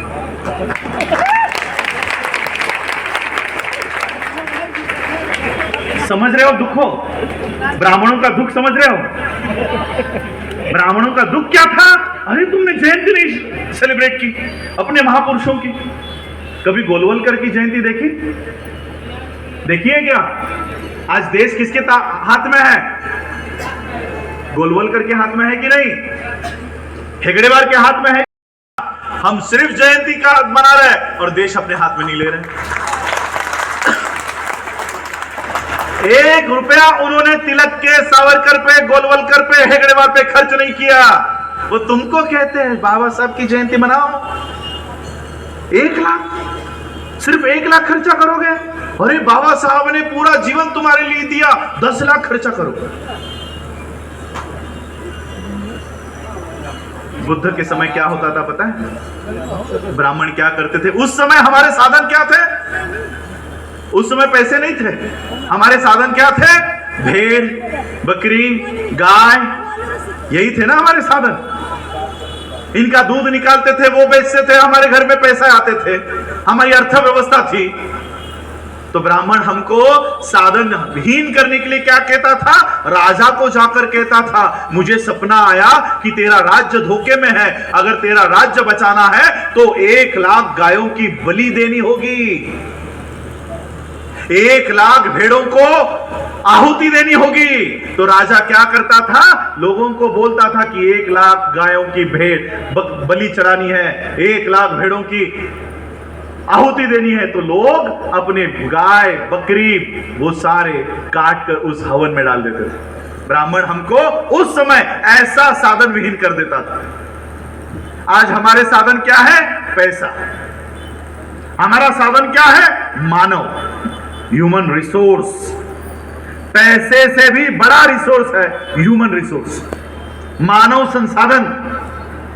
ये 2 साधन आज हमारे पास है, सबसे बड़े साधन है। वो इन साधनों का इस्तेमाल कैसा कर रहा है? अरे बाबा साहब की जयंती आ रही है, 10 लाख का खर्चा करो, पैसे खत्म। बाबा साहब की जयंती आ रही है, ऐसे ही बनाओगे? ये लो शराब पीना शुरू करो, मानव साधन खत्म। आज हमारे बच्चे बाबा साहब के मूवमेंट में नहीं दिखाई दे रहे हैं, वो हाथ में कावड़ लेकर कावड़ यात्रा ढो रहे हैं। मानव संसाधन 0, फाइनेंशियल रिसोर्सेज 0। 2100 करोड़ रुपया 14 अप्रैल एक दिन में खर्च करने वाला समाज, क्या वो अपने खुद के यूनिवर्सिटी तैयार नहीं कर सकता? क्या वो अपने खुद का मीडिया तैयार नहीं कर सकता? इसलिए अपने दिमाग से ये बात निकाल दो। मैं डॉक्टर प्रोफेसर रविकांत जी को मैं क्रॉस नहीं करना चाहता। उन्होंने कहा, एक बात बताई कि हमें दलित आइडेंटिटी में ये करना है। बाबा साहब ने हमें जाते जाते बुद्धिज्म, उन्होंने बहुत अच्छी बात कही। मैं खुद चाहता था कि उनको और समय मिले ताकि मैं और उनसे कुछ सीख सकूं। ये इस देश में हम लोगों को दलित टैग से भी बाहर निकलना है। इस देश में हम लोग, हाँ है, हम लोगों आज भी वही कंडीशंस, हमारी कोई चेंज हुई नहीं है, लेकिन दलित मानसिकता से बाहर निकलो। दलित मानसिकता से बाहर निकलो कि हम दलित हैं, हम पिछड़े हुए हैं, हम गरीब हैं। काहे के गरीब? एक रात में 2100 करोड़ रुपया खर्च करते हो। ये तो 2020 की जयंती का आंकड़ा है। 2023 में जो जयंती मैंने देखी इस साल, लगभग पूरे देश का 5000 करोड़ का बजट था सिर्फ बाबा साहब की जयंती का। और मैं ये नहीं कह रहा हूं कि जयंती मत सेलिब्रेट करो, जयंती करो। 5000 क्या 50,000 करोड़ लगे ना, तब भी हम जयंती करेंगे। लेकिन किसने करनी चाहिए? 5,000 करोड़ नहीं, 50,000 करोड़ खर्च करो, लेकिन किसने? साल में 365 डेज होते हैं, दिन होते हैं। साल में एक दिन बाबा साहब की जयंती आती है 14 अप्रैल को। उस 14 अप्रैल की जयंती मनाने का अधिकार सिर्फ उसे है जो बाकी के 363 डेज बाबा साहब के विचारों पे चलेगा, सिर्फ उसी को अधिकार है। अन्यथा आपके जयंती के मोहताज बाबा साहब नहीं। मत करो। जिस महामानव ने पूरे जीवन में शराब के एक बूंद को कभी हाथ नहीं लगाया, उनकी जयंती शराब पी के सेलिब्रेट करते हो। उनकी जयंती करनी है तो बाकी के दिन बाबा साहब के विचारों पे चलना होगा। आज मैं सिर्फ बाबा साहब के राइटिंग एंड स्पीचेस से आप लोगों के बीच में हूं। उनके लिखे हुए किताबों की वजह से मैं आप लोगों के बीच में हूं, वरना मैं इस देश में भी नहीं रहना चाहता था। किसी ने कहा कि बाबा साहब ने कहा कि Gandhi ji, I don't have a homeland, मेरी कोई मातृभूमि नहीं है। यह बात भी उतनी ही सच है कि जब बाबा साहब ने कहा कि मेरी कोई मातृभूमि नहीं है, लेकिन बाबा साहब ने यह भी कहा कि मैं पहले भारतीय हूं और अंतिमता भी भारतीय हूं। यह भी बात बाबा साहब ने कही है और यह कंक्लूजन में कहा। बाबा साहब ने 1932 में यह कहा, अगर यह बात कही कि मेरी कोई मातृभूमि नहीं है, लेकिन कंक्लूजन में यह कहा कि ये जो देश है मैं इसको प्रथम प्राधान्य पर रखता हूं, मैं प्रथम भारतीय हूं और अंतिमता भी भारतीय हूं। ये सारी बातें जब मैंने बाबा साहब की पढ़ी, बाबा साहब के राजरत्न के बारे में पढ़ा, बाबा साहब के एजुकेशन के लिए बाबा साहब ने क्या किया। कल ही मैं एक स्पीच पढ़ रहा था, वो स्पीच पढ़ते पढ़ते मेरे आंखों में आंसू आ गया। आज भी मैं रोता हूं बाबा साहब की स्पीच पढ़ के। बाबा साहब कहते हैं कि हमने तुम लोगों के लिए स्कूलें बनाई, कॉलेजेस बनाए, तुम लोगों ने पढ़ाई की, नौकरियां हासिल की, और इस पढ़ाई का इस्तेमाल सिर्फ अपने परिवार तक कर रहे हो। जिस पढ़ाई का इस्तेमाल मैं तुम्हें तुम्हारे समाज के लिए करवाने के लिए ये सारी लड़ाई लड़ रहा था, और तुम इस पढ़ाई का इस्तेमाल सिर्फ अपने तक सीमित कर रहे हो। आज भी मैं बंबई में रहता हूं, मेरे दोस्त, मेरे समाज के लोग, बाबा साहब को मानने वाले लोग, वो मुझे कहते नहीं, हम कोई देना नहीं लगते बाबा साहब को, हमने बाबा साहब का कोई बेनिफिट नहीं लिया, हमने कोई रिजर्वेशन नहीं लिया। आप लोगों में भी कई लोग होंगे जिन्होंने रिजर्वेशन कभी नहीं लिया होगा, मैंने नहीं लिया, मैंने भी रिजर्वेशन नहीं लिया। इसका मतलब यह नहीं कि हमने बाबा साहब के मूवमेंट का बेनिफिट नहीं लिया। हमारे कुछ दोस्त लोग कहते हैं कि नहीं, हमने कोई रिजर्वेशन नहीं लिया, मैं अपने बलबूते पर डॉक्टर बना हूं, मैं अपने बलबूते पर प्रोफेसर बना हूं। बोला ठीक है, तू अपने बलबूते पर ग्रेजुएट हुआ, तू अपने बलबूते पर पोस्ट ग्रेजुएट हुआ, तेरे माता पिता कितने पढ़े? तो वो भी पढ़े लिखे हैं, वो भी ग्रेजुएट है। तो ठीक है, तेरे दादा दादी कितने पढ़े? वो भी पढ़े लिखे थे, वो भी 8वीं कक्षा तक पढ़े। तो ठीक है, तेरे परदादा कितने पढ़े? वो नहीं पढ़े। बोले क्यों? वो मतिमंद थे या निर्बुद्ध थे और सारी बुद्धि तुम में आ गई, ऐसा कुछ है? बोले नहीं, वो भी बुद्धिमान थे, फिर वो क्यों नहीं पढ़े? नहीं, उस समय पढ़ाई लिखाई करने का अधिकार नहीं था, यही अधिकार बाबा साहब ने दिया। यही अधिकार के लिए बाबा साहब लड़े। जो अधिकार तुम्हारे दादा परदादा को नहीं था, वो अधिकार के लिए बाबा साहब लड़े, तब जाकर तुम आज एसी क्लासरूम में बैठ पा रहे हो। बाबा साहब क्लासरूम के बाहर बैठकर तुमको एसी क्लासरूम में बिठाकर चले गए। इसलिए कभी अपने बच्चों में यह भावना मत निर्माण होने देना कि हम बाबा साहब का बेनिफिट नहीं ले रहे। सुबह उठने के बाद फिल्टर का जो पहला ग्लास में पानी लेकर पीते हो, वो भी बाबा साहब की देन है, उसके लिए भी बाबा साहब लड़े हैं। ये पानी तुम्हारे ग्लास में आए, इसलिए भी बाबा साहब उस समय 1937 में लड़े हुए हैं। इसलिए लड़े हैं। आज हम लोगों में ये भावना खत्म होते जा रही है और हम लोग सिर्फ अपने तक ही सीमित होते जा रहे हैं। बाबा साहब अंबेडकर जी ने हमारे हक और अधिकार के लिए अपने 4 बच्चे गंवा दिए हैं। अपने 4 बच्चे मर गए। जब बाबा साहब लंदन में पढ़ाई कर रहे थे तो माता रमाई का बाबा साहब के नाम से टेलीग्राम आया कि बाबा साहब हमारा सबसे पहला बच्चा बहुत बीमार है, बहुत बीमार है, उसके उपचार के लिए, दवाई के लिए कुछ पैसे चाहिए, कुछ पैसे अगर आपके पास हो तो मुझे भेज दो। बाबा साहब को ये टेलीग्राम मिला। वहां बाबा साहब ब्रेड का एक टुकड़ा, एक पीस पर बाबा साहब गुजारा कर रहे थे। बाबा साहब के पास पैसे नहीं थे। बाबा साहब कहां से भेजे? आज भी ये टेलीग्राम बाबा साहब का राइटिंग एंड स्पीचेस में लिखा हुआ है। क्या लिखते हैं पता है बाबा साहब? बाबा साहब लिखते हैं कि रामू, बाबा साहब अपने पत्नी को, माता रमाई को प्यार से रामू लिखते थे, रामू कहते थे। बाबा साहब लिखते हैं कि रामू, मेरे पास भी पैसे नहीं है, मेरे पास भी पैसे नहीं है, मैं एक ब्रेड का टुकड़ा खाकर गुजारा कर रहा हूं।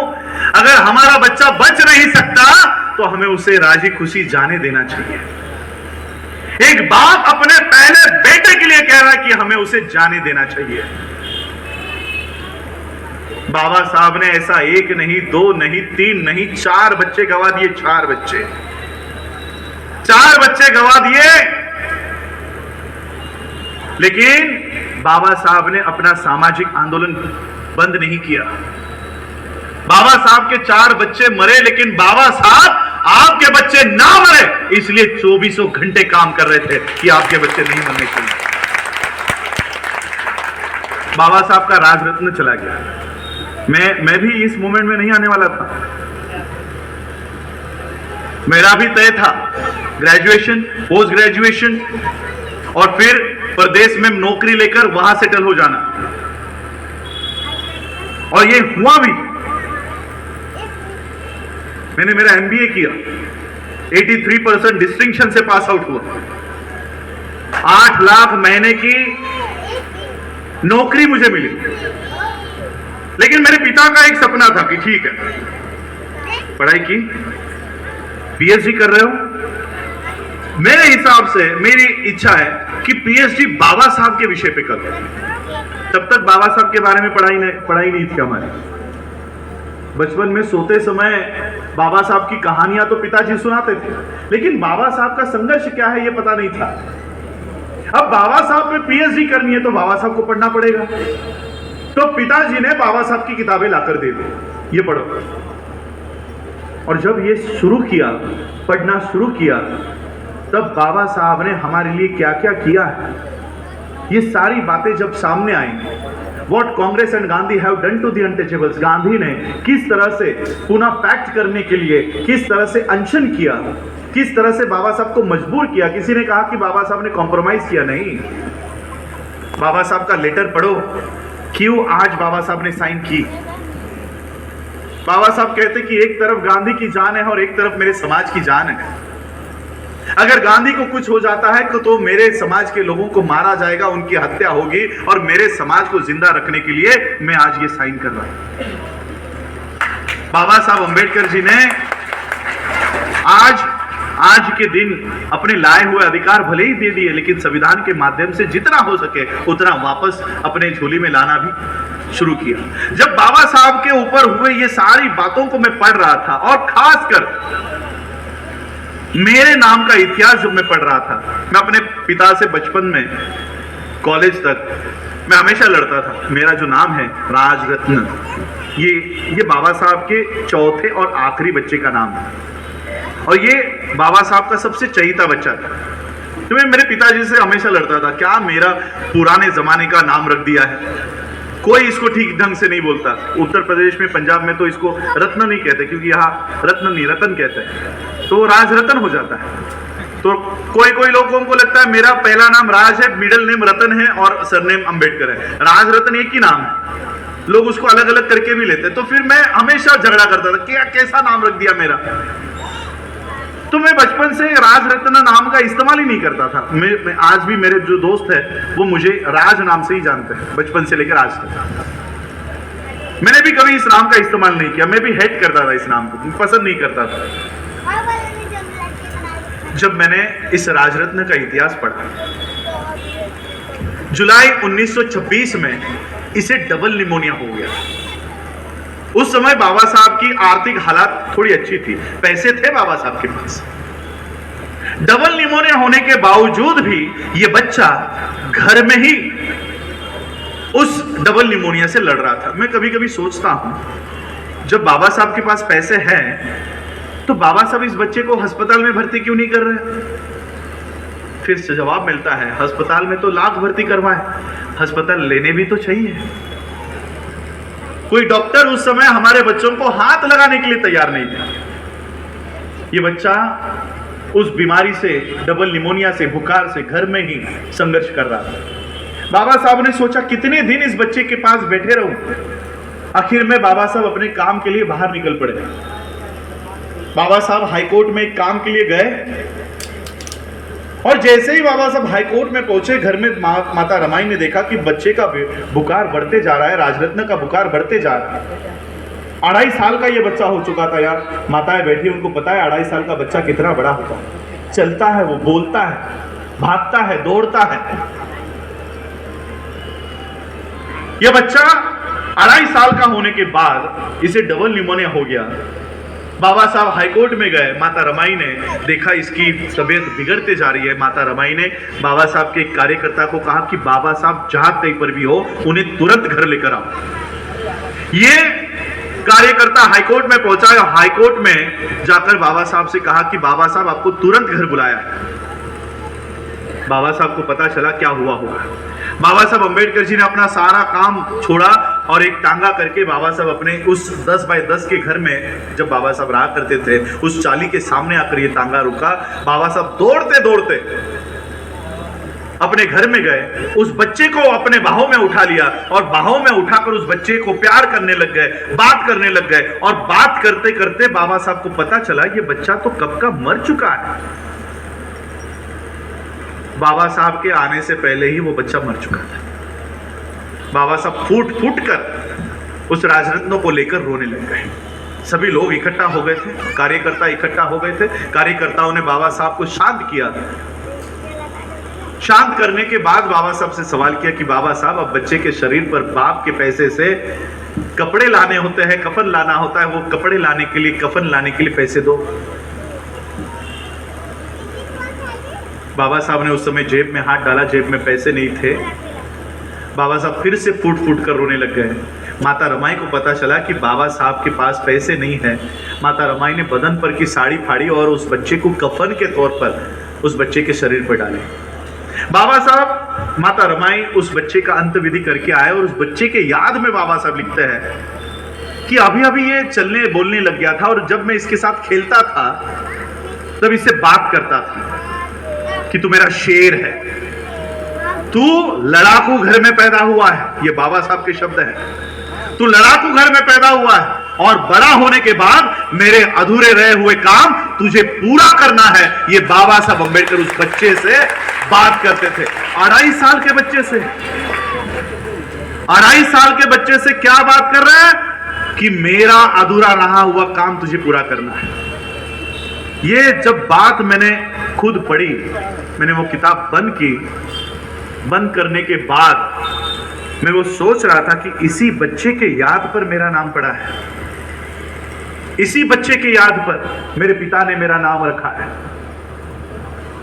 अब मुझे पता चल रहा है कि मेरे पिता मुझसे क्यों चाहते थे कि मैं बाबा साहब के जीवन पे पीएचडी करूं, ताकि मैं बाबा साहब को पढ़ूं। और जब मैंने राजरत्न को पढ़ा, राजरत्न का हार्डली आधे 1 पेज का इतिहास, 1 पेज का इतिहास, मैंने अपने जीवन में तय किया कि जिस नाम से मैं भागते आ रहा था, जिस नाम को मैं छुपाते आ रहा था, इसके बाद मैं उस नाम को कभी नहीं छुपाऊंगा। और जो काम बाबा साहब उस 2.5 साल के बच्चे से करवाना चाहते थे, लेकिन उस बच्चे को इस देश की ब्राह्मणी व्यवस्था की वजह से आयु नहीं मिली, जीवन नहीं मिला। अगर उसको एक पैरासिटामोल मिल जाती, उसको दवाई मिल जाती, तो वो बच्चा जिंदा रहता और किसी इस राजरत्न को काम करने की जरूरत नहीं पड़ती। बाबा साहब का वो बच्चा बाबा साहब के काम पूरा कर पाता अगर वो जिंदा रहता। लेकिन समस्या यह है कि वो जिंदा नहीं बचा, उसको जीवन नहीं मिला।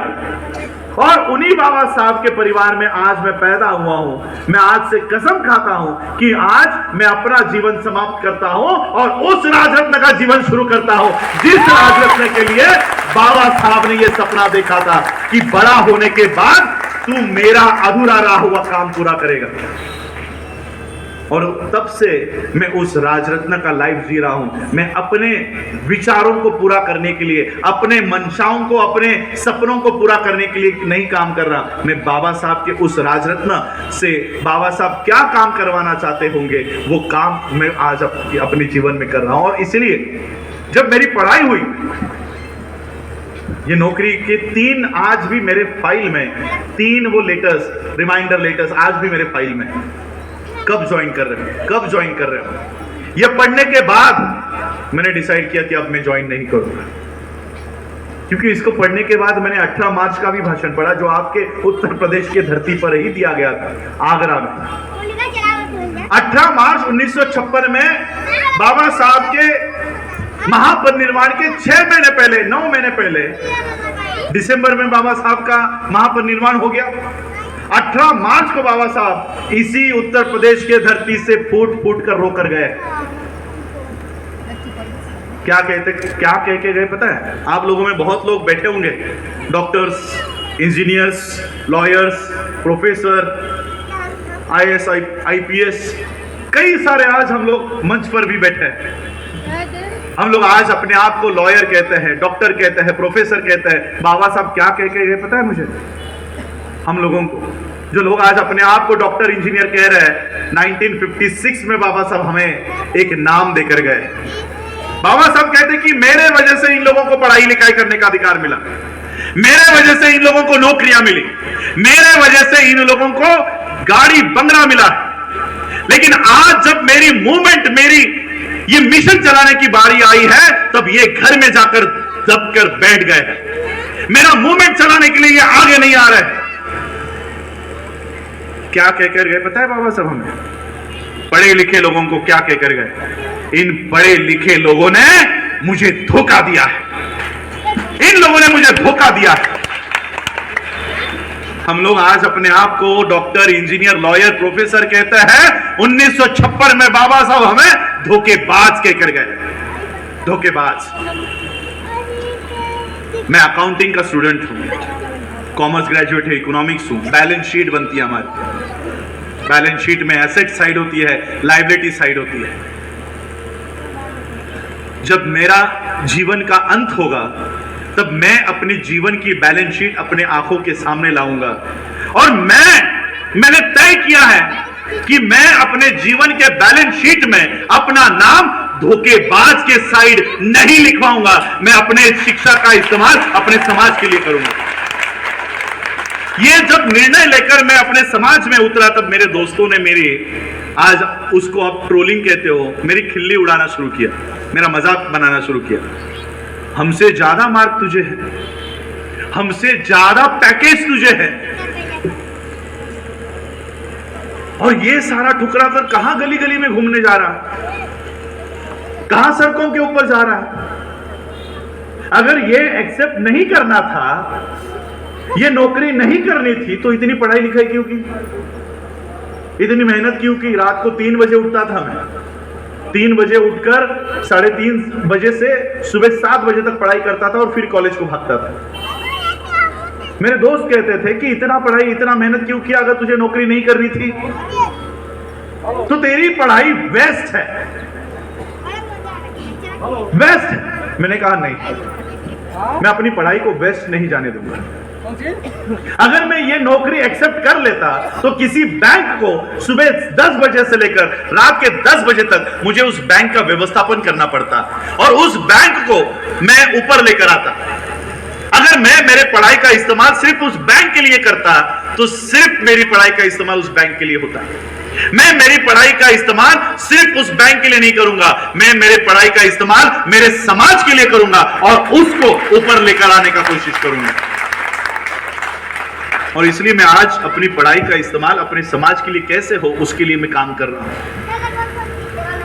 जो बैंक 1923 का आज मैं उदाहरण दिया, आज उसके ऊपर मैंने काम किया है।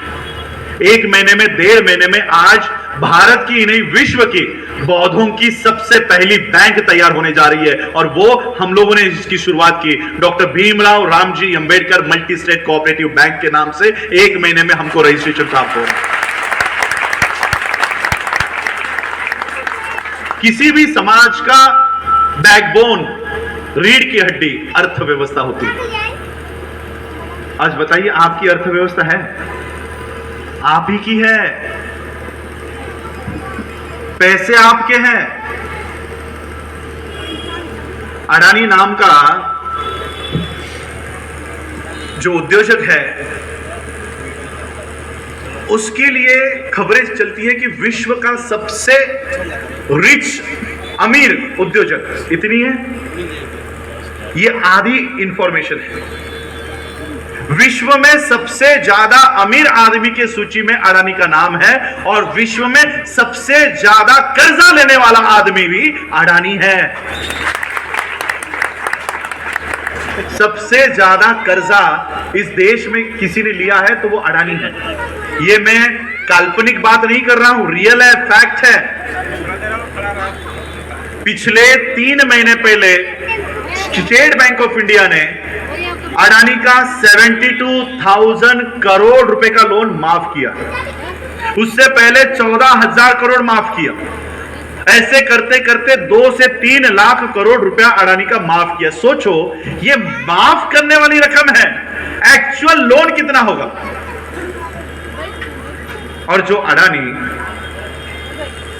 विश्व का इतना अमीर आदमी है, स्टेट बैंक ऑफ इंडिया आपके यहां पर भी है, सरकारी बैंक है। एक तरफ निर्मला सीतारमण कहती है कि हम सारे सरकारी संस्थाओं को बंद करने वाले हैं, बोल रही है ना, सारे सरकारी संस्थाएं बंद हो रही है। तो जब तुमको सरकारी संस्था बंद करनी है, तब उस सरकारी संस्था से लोन क्यों ले रहे हो? क्यों लेते हो लोन? जब सरकारी गवर्नमेंट पब्लिक सेक्टर नहीं चाहिए तुम्हें, तो पब्लिक सेक्टर का पैसा क्यों ले रहे हो? अब आप मुझे बताओ, क्या अडानी नाम का उद्योजक किसी एसबीआई के बैंक में अपना पैसा रखता होगा? उसके अकाउंट कहां पर है पता है? Bank of America, bank of China, Swiss bank, इन सारे इंटरनेशनल बैंक्स में अडानी के खाते हैं। जब वो अपना एक भी रुपया भारत के किसी भी बैंक में नहीं रखता, तो भारत के सारे बैंक उसका लोन माफ क्यों कर रहे हैं? चलो, माफ कर रहे, अलग बात है। तो अडानी एक भी रुपया एसबीआई में नहीं रखता और वो अडानी को इतना लोन दे रही है, तो अडानी को लोन देने के लिए इस बैंक में पैसे रखता कौन है? एसबीआई में पैसे किसके हैं? तुम लोगों की। 140 करोड़ लोगों का ये देश है। 100 करोड़ लोगों ने भी हजार रुपया भी रखे तो कितनी बड़ी रकम हो जाती है। मिनिमम बैलेंस ही अभी 500 रुपए, 100 रुपए, 1000 रुपए, 10,000 रुपए बैंकों के हैं। तो आज सबके पैसे बैंक में है। सबके पैसे अगर बैंक में है, तो हम हमारे मेहनत की कमाई इन बैंकों में रखते हैं और ये बैंक सारा पैसा उठाकर किसको दे रही है? अडानी अंबानी को। गलती उनकी नहीं है, गलती हमारी है कि इन 75 सालों में वो पैसा रखने के लिए हमने प्लेटफॉर्म तैयारी नहीं किया। बैंक क्या है? पैसा रखने का प्लेटफॉर्म है, मंच है, पैसा रखने का मंच है। तो पैसा रखने के लिए अगर हम अपना मंच तैयार कर सकते हैं, तो हम अपना पैसा अपना मंच पे रखते हैं। इन 72 सालों में, इन 75 सालों में हमने अपना एक भी मंच तैयार नहीं किया और मजबूरन हमें अपना पैसा उनके बैंकों में रखना पड़ता है और हमारे पैसों से ब्राह्मणी व्यवस्था को हम मजबूत कर रहे हैं।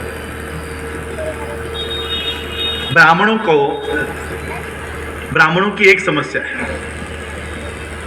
उनके पास संसद है, उनके पास राज्यसभा है, उनके पास मीडिया है, उनके पास सुप्रीम कोर्ट है, उनके पास प्रशासन है, उनके पास भारत की सभी यंत्रणा है, सिर्फ उनके पास संख्या नहीं है, वो हमारे पास है।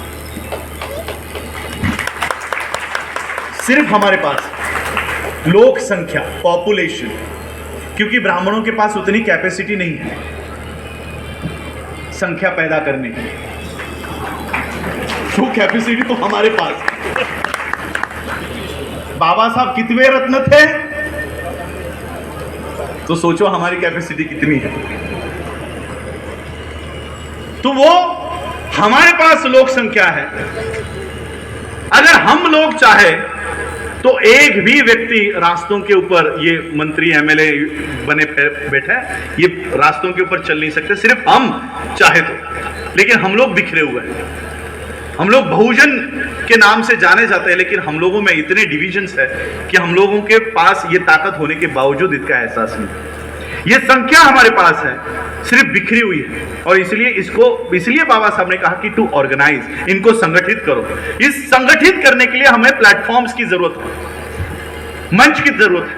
हमारा पैसा अगर संगठित रूप में एक ही बैंक में हम तैयार कर सके, हमने ऐसी बैंक का निर्माण किया है, ऐसे बैंक का कि भारत के सारे लोग ये 2 महीने के बाद, 3 महीने के बाद सारे बैंक से अपना पैसा विड्रॉ करके हम अपने ही बैंक में रखेंगे, और ये पैसा हम अपने बच्चों को उद्योग व्यवसाय करने के लिए देंगे। ये पैसा हम अपने बच्चों को फॉरेन एजुकेशन लेने के लिए खड़ा करके देंगे। पैसे तो हमारे पास है, उनके पास उन्होंने कानून का उपयोग करके ये सारे मंच बनाकर रखे हुए, इसलिए ये काम हम लोगों को करना है। आप लोगों के बीच में जो पढ़े लिखे लोग हैं, ये उनकी जिम्मेदारी है। समाज आज भी फॉलो करने के लिए तैयार है। मुझे बहुत लोग कहते हैं कि समाज साथ नहीं देता। आज मैं देखता हूं अनपढ़ लोग मुझे कहते हैं कि साहब क्या करना है बताओ, हम आपके पीछे। अनपढ़ लोग तैयार हो जाते हैं, पढ़े लिखे लोग, उनके 4 सवाल होते हैं। सवाल होने भी जरूरी है, तर्क भी होने जरूरी है, लेकिन आज समाज तैयार है उनको दिशा देने के लिए। हमारे पढ़े लिखे लोगों को आगे आकर उनको समाज को दिशा देने की जरूरत है। जब हमारे समाज का एक आईएएस बना तो बाबा साहब ने क्या इच्छा व्यक्त की पता है उनसे? सिर्फ एक ही इच्छा व्यक्त की। बाबा साहब ने पहला आईएएस बना, कलेक्टर बना। कलेक्टर बनने के बाद बाबा साहब को यह बात पता चली कि अरे हमारे समाज से कोई बच्चा आईएएस की परीक्षा पास हो गया है। ये यूपीएससी भी बाबा साहब की देन है। इस देश को ग्रिड सिस्टम, ये जो लाइट मिल रही है, ये बाबा साहब की देन है। यूपीएससी बाबा साहब की देन है, बैंकिंग सिस्टम बाबा साहब की देन है, कॉन्स्टिट्यूशन बाबा साहब की देन है। जब ये पहला बच्चा कलेक्टर की परीक्षा पास हो गया तो बाबा साहब ने उस बच्चे को संदेशा भिजवाया कि आकर मुझे मिलो, मैं आपको मिलना चाहता हूं। तो उस कलेक्टर को लगा कि कानून मंत्री मुझे बुला रहे हैं तो जरूर मेरी अभी पोस्टिंग हुई है तो मुझसे कुछ चंदा उनको चाहिए होगा। तो कलेक्टर उस आशा से गया कि शायद ये मुझसे चंदा मांगने के लिए मुझे बुलाया। बाबा साहब दिल्ली में अपने घर पर बैठे हुए थे, बंगले पे बैठे हुए थे, पढ़ाई पेपर पढ़ रहे थे। बाबा साहब ने देखा कि वो कलेक्टर बच्चा आया है। बाबा साहब ने पेपर हटाया और कहा कि तुम अभी कलेक्टर बने हो? उसने कहा हाँ। आपको लाल बत्ती की गाड़ी भी मिली होगी? उन्हें कहा हाँ, लाल बत्ती की गाड़ी मिली है। एक काम किया करो, संडे को हफ्ते में एक बार, महीने में एक बार, जैसे तुम्हें समय मिले, उस गाड़ी में बैठकर जिस बस्ती में तुम रहा करते थे ना, उस बस्ती में एक चक्कर मार के आया करो। उसने कहा ठीक है। और फिर बाबा साहब अम्बेडकर जी ने अपना पेपर पढ़ना शुरू किया। आधे पौने घंटे बाद जब बाबा साहब ने पेपर रखा तो देखा वो आईएएस बच्चा वही खड़ा है। बाबा साहब ने कहा क्या है, क्यों खड़े हो? उस कलेक्टर ने कहा बाबा साहब आपने मुझे बुलाया था, शायद आपको मुझसे कुछ चाहिए। बाबा साहब को पता चला इसके दिमाग में क्या चल रहा है। बाबा साहब ने कहा तुम्हें पता है मैंने आपको क्यों बुलाया यहाँ पे? बोला हाँ, मैं अभी कलेक्टर की परीक्षा पास हुआ हूँ तो शायद आपको कुछ चंदा वगैरह चाहिए होगा। बाबा साहब ने कहा आपको पता है मैंने आपको क्यों कहा कि आप गाड़ी में बैठकर उस बस्ती में जाकर आया करो जहां पर तुम रहा करते थे? कलेक्टर ने कहा नहीं, मुझे नहीं मालूम आपने ऐसा क्यों कहा। बाबा साहब ने कहा कि जिस दिन तुम अपने गाड़ी में बैठकर, लाल बत्ती के गाड़ी में बैठकर अपनी बस्ती में जाओगे, बस्ती में जैसे ही तुम्हारी गाड़ी एंटर करेगी और गाड़ी एंटर करते ही, गाड़ी प्रवेश करते ही कुछ औरतें वहां पर कपड़े धो रही होंगी। वो कपड़े धोते धोते तुम्हें देखेगी, अरे ये तो कल तक हमारी गली में खेला करता था, आज लाल बत्ती की गाड़ी में बैठा है। तुम्हारी गाड़ी जैसे ही आगे जाएगी, कुछ औरतें वहां पर बर्तन मांज रही होंगी, कुछ झाड़ू पोता करती होंगी। वो घर का काम करते करते तुम्हें देखेगी और करते करते सोचेगी, अगर यह बच्चा कलेक्टर बन सकता है तो मेरा बच्चा भी कलेक्टर बन सकता है। इसलिए मैंने तुम्हें कहा कि अपनी लाल बत्ती के गाड़ी में बैठकर अपनी बस्ती में जाया करो। लेकिन दिक्कत यह है कि हमारे समाज के आईएएस, आईपीएस, डॉक्टर, इंजीनियर बनने के बाद जिस बस्ती से वो निकले हैं, उस बस्ती में वापस कभी गए ही नहीं, उस बस्ती में कभी जाते ही नहीं। हमें हमारे लोगों तक जाना है, उस बस्ती तक जाना है। वहां पर जाकर हमें हमारे लोगों को भी बाबा साहब का मिशन क्या है वो जोड़ना है। आज 24 सितंबर है, गांधी को याद नहीं किया तो आज का दिन पूरा नहीं होगा। लेकिन मैं आपको बताना चाहता हूं कि गांधी के विचार, बहुत लोगों ने यहां बताया गांधी के विचार क्या थे। गांधी चातुर्वर्ण के पुख्ता समर्थक थे, जाति व्यवस्था के समर्थक थे। लेकिन गांधीवाद क्या है, अंबेडकरवाद क्या है, इन दोनों की मूवमेंट क्या है। देखिए, गांधी भी बैरिस्टर है, हाँ 10वीं में 4 बार फेल होने के बाद बैरिस्टर बने, वो अलग बात है। बाबा साहब भी बैरिस्टर है, दोनों बैरिस्टर हैं। गांधी भी सूट बूट टाई कोट में रहा करते थे, लॉ की प्रैक्टिस करते थे, साउथ अफ्रीका में थे। बाबा साहब भी बैरिस्टर सूट बूट में रहा करते थे। साउथ अफ्रीका से जब इनको भगाया गया, वो साउथ अफ्रीका में रेसिज्म करते थे, काला गोरा, मैं काले लोगों के साथ नहीं बैठूंगा, मैं इनके जेल में नहीं रहूंगा, मैं काले लोगों के लिए जो रेलवे में डब्बा होता है उसमें नहीं बैठूंगा। तो उनके लोगों को लगा हमारे देश में रहता है और हमसे ही वर्णभेद करता है, इसको भगाओ यहां से। तो गांधी को वहां से भगा दिया। गांधी फिर इंडिया में आए, भारत में आए। भारत में आने के बाद उन्होंने अपने गुरु को कहा कि मैं यहां पर आकर बड़ा नेता बनना चाहता हूं, मुझे क्या करना होगा मुझे बताओ।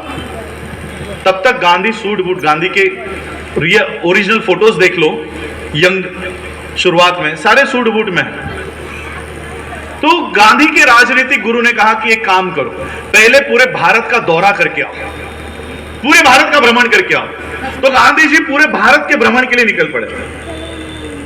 पूरे भारत का भ्रमण किया। उन्होंने देखा भारत के लोग तो भूखे नंगे लोग हैं, इनके बदन पे तो कपड़े भी नहीं है, खाने को खाना नहीं है।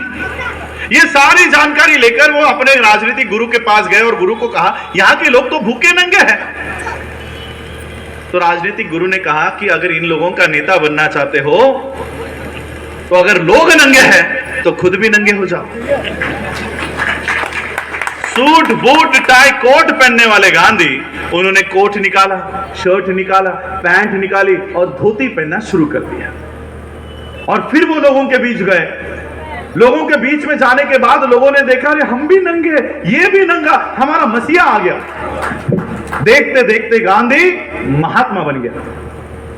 बाबा साहब का उदय हुआ। बाबा साहब भी सूट बूट कोट टाई पहनकर भारत में आए।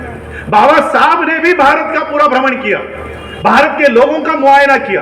बाबा साहब ने भी देखा कि भारत के लोग सही में भूखे नंगे हैं, भारत के लोगों के बदन पे कपड़े नहीं है, खाने को खाना नहीं है। बाबा साहब के घर में गरीबी थी, खाने के लिए रोटी नहीं थी, पहनने के लिए कपड़े नहीं थे, लेकिन फिर भी बाबा साहब ने कोट पहनना शुरू कर दिया।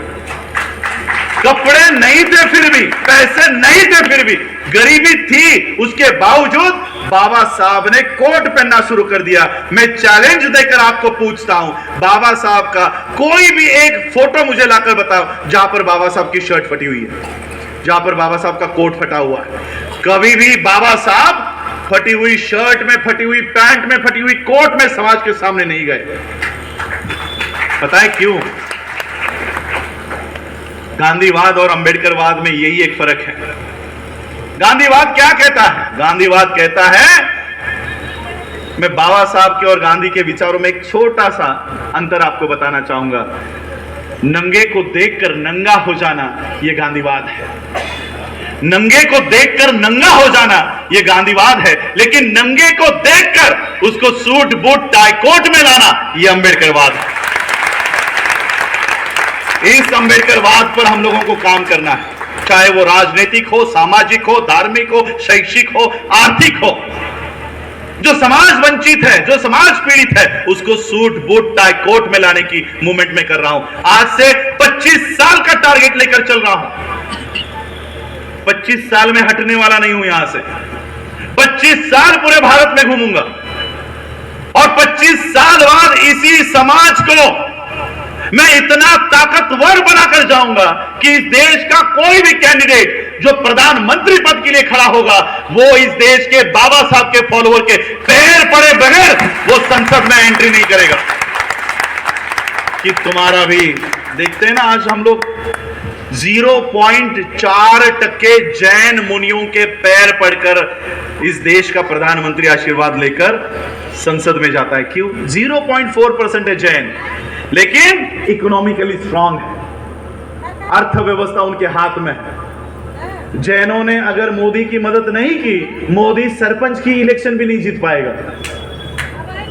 मैं अपने समाज को इतना ताकतवर बना के जाऊंगा कि कोई भी प्रधानमंत्री पद के लिए खड़ा हो, वो बौद्धों के पैर पड़े बगैर, ये हमारे बौद्ध धर्मगुरु यहां पर बैठे हैं, इनके पैर पड़े बगैर वो संसद में नहीं जाएगा, इलेक्शन के लिए नहीं उतरेगा। इतना ताकतवर इस देश के बौद्धों को, इस देश के बाबा साहब के फॉलोअर्स को, चाहे वो किसी धर्म को मानते हो, वो उनको ताकतवर बनाने की ताकत मिशन में लेकर मैं चल रहा हूं। और इसलिए आज एक्चुअली मुझे यहाँ से 4:30 बजे निकलना था और मैंने आपको वादा किया है कि सबके साथ में फोटोज भी लेने वाला हूँ, लेकिन फिर भी मैं आपको यही कहना चाहूंगा, फोटोज ठीक है, माला, फूल माला आप लोग अर्पण करते हो, बड़े बड़े प्रोग्राम्स करते हो, यहाँ तक तो ठीक है, लेकिन बाबा साहब के विजन पर भी हम लोगों को काम करने की आज जरूरत है।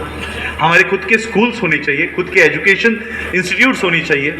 बाबा साहब अंबेडकर जी टेक्सटाइल मिल खड़ी कर सकते थे, बाबा साहब अंबेडकर कॉटन इंडस्ट्री खड़ी कर सकते थे, पेपर मिल खड़ी कर सकते थे, शुगर फैक्ट्री खड़ी कर सकते थे, लेकिन बाबा साहब ने अपने परिवार के लिए टेक्सटाइल मिल, शुगर फैक्ट्री ये खड़ी नहीं की। मेरे समाज के बच्चे पढ़ लिखने चाहिए, इसलिए doctor Ambedkar college, People's Education Society, Anand Bhavan, Siddharth college, Buddha भवन, ये सारे कॉलेजेस खड़े किए ताकि हमारे बच्चे पढ़ लिख जाए। इसलिए 1946 में अगर बाबा साहब ये कर सकते हैं, 2023 में हम क्यों नहीं कर सकते? 2023 में क्यों नहीं कर सकते? इसलिए हमारी यूनिवर्सिटीज हो, हमारी बैंक्स हो, ये सारे योजनाओं पर हम लोग काम कर रहे हैं। इन सारी योजनाओं पर आप लोगों का साथ में चाहूँगा कि ये सारे काम हम लोग करें। बाबा साहब की जयंती हम लोग मना रहे हैं, बाबा साहब की जयंती के ऊपर हम लोग खर्च कर रहे हैं, वो भी हम लोग करें, लेकिन साथ ही साथ बाबा साहब के विजन को भी पूरा करें। आज की हालात देश के संविधान की, किस तरह से देश के एक एक आर्टिकल को हटाया जा रहा है, मिटाया जा रहा है, ये सभी हम लोगों को देखना है। बाबा साहब ने हमें जो संविधान दिया वो केवल 395 आर्टिकल्स की कोई किताब नहीं है, कोई 300 साढ़े 300 पन्नों की कोई किताब नहीं है। जाते जाते मैं बाबा साहब की ये याद आपको बताना चाहूँगा कि क्या देकर गए हैं बाबा साहब हमें। बाबा साहब जब 25 नवंबर 1949 को संविधान सभा में अपना भाषण करके आए, जिस भाषण का उल्लेख डॉक्टर रविकांत जी ने किया, अलीपुर रोड के बंगले पर जाने के बाद बाबा साहब अपने आराम कुर्सी पर बैठे। आराम कुर्सी पर बैठने के बाद बाबा साहब ने अपनी आंखें बंद कर ली। आंखें बंद करने के बाद बाबा साहब के आंखों से आंसू बहना शुरू हुआ। बगल में नानक चंद रत्तू खड़े थे। नानक चंद रत्तू ने देखा कि बाबा साहब रो रहे हैं। अब बाबा साहब को कैसे उठाऊं और कैसे पूछूं कि बाबा साहब अब क्यों रो रहे हैं, ये हिम्मत उनको नहीं हो रही थी। तो बाबा साहब के पैरों के यहाँ वो बैठे और बाबा साहब के पैर दबाते दबाते बाबा साहब से उन्होंने कहा कि बाबा साहब, अभी आप भारत को एक अच्छा संविधान देकर आए हो, एक अच्छी व्यवस्था देकर आए हो, किस बात का दुख है आपको? आप क्यों रो रहे हो? बाबा साहब ने आंखें खोली और बाबा साहब ने कहा कि रत्तू, मुझे आज मेरे बेटे की याद आ गई, मेरा बच्चा राजरत्न, मुझे आज मेरे बेटे की याद आ गई। कि एक समय था कि मेरा बेटा इस दुनिया से विदा होते समय मैं उसके शरीर पर कफन तक डाल नहीं सका, लेकिन रत्तू आज मैंने इस देश को संविधान निर्माण करके दिया है और एक ऐसी व्यवस्था मैंने भारत में लागू कर दी है कि मेरा आने वाला हर एक राजरत्न ये सूट बूट टाई कोट में पैदा होगा, ऐसी व्यवस्था मैंने भारत को तैयार करके दी। ये 395 आर्टिकल का कोई ग्रंथ नहीं है जो बाबा साहब हमको देकर गए हैं। बाबा साहब हमें सूट बूट टाई कोट की व्यवस्था देकर गए हैं और इसी सूट बूट टाई कोट की व्यवस्था को हटाने के लिए यहाँ की ब्राह्मणी व्यवस्था काम कर रही है। इसे आने वाले 2024 में मैं आपसे आज ये वादा लेकर जाना चाहता हूं इस उत्तर प्रदेश की धरती से, जहां से सबसे ज्यादा मेंबर ऑफ पार्लियामेंट संसद में जाते हैं। ये बात 2024 तक आप लोगों को याद रखनी चाहिए और जिस दिन वोट देने की बारी आए उस दिन बाबा साहब के इस त्याग को भूलना नहीं। मैं किसी पार्टी का यहां नाम नहीं लेना चाहता, वरना मेरे ऊपर टैग लग जाता है ये इस पार्टी का प्रचारक है, उस पार्टी का प्रचारक है। इसलिए मैं किसी पार्टी का, क्योंकि हमारे में भी अब यहां यूपी में भी वो शुरू हो रहा है, महाराष्ट्र में तो हमने आरपीआई के टुकड़े टुकड़े कर दिए, अब बाबा साहब का हाथी बचा है, अब हाथी के भी टुकड़े टुकड़े होने शुरू हो गए हैं। तो मैं किसी पार्टी का यहां पर प्रचार नहीं करना चाहता, लेकिन एक बात आपसे जरूर चाहता हूं कि जिस दिन आप अपना वोट डालने के लिए जाओगे वो बटन दबाओगे, वो बटन उस पार्टी का दबाना जो बीजेपी को हराने की ताकत रखता है।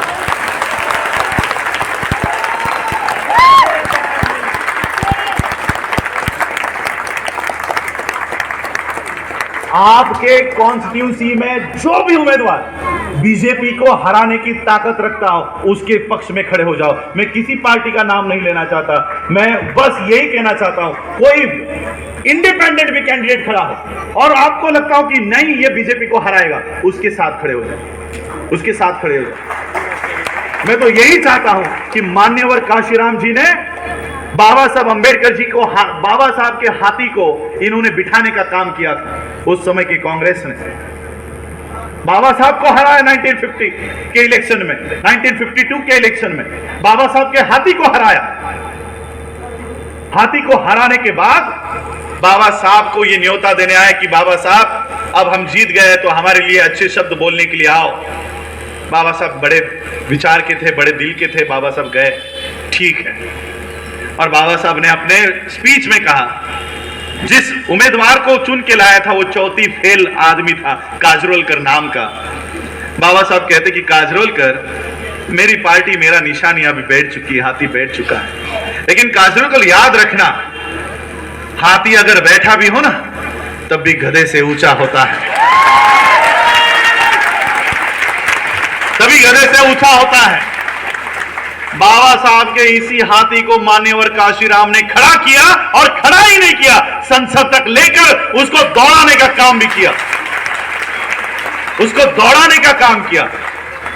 मैं यही चाहूंगा कि आने वाले समय में भी ये हाथी अब जो बैठा हुआ है इसको खड़ा करके संसद तक दौड़ाने का काम भी हम लोगों को करना होगा।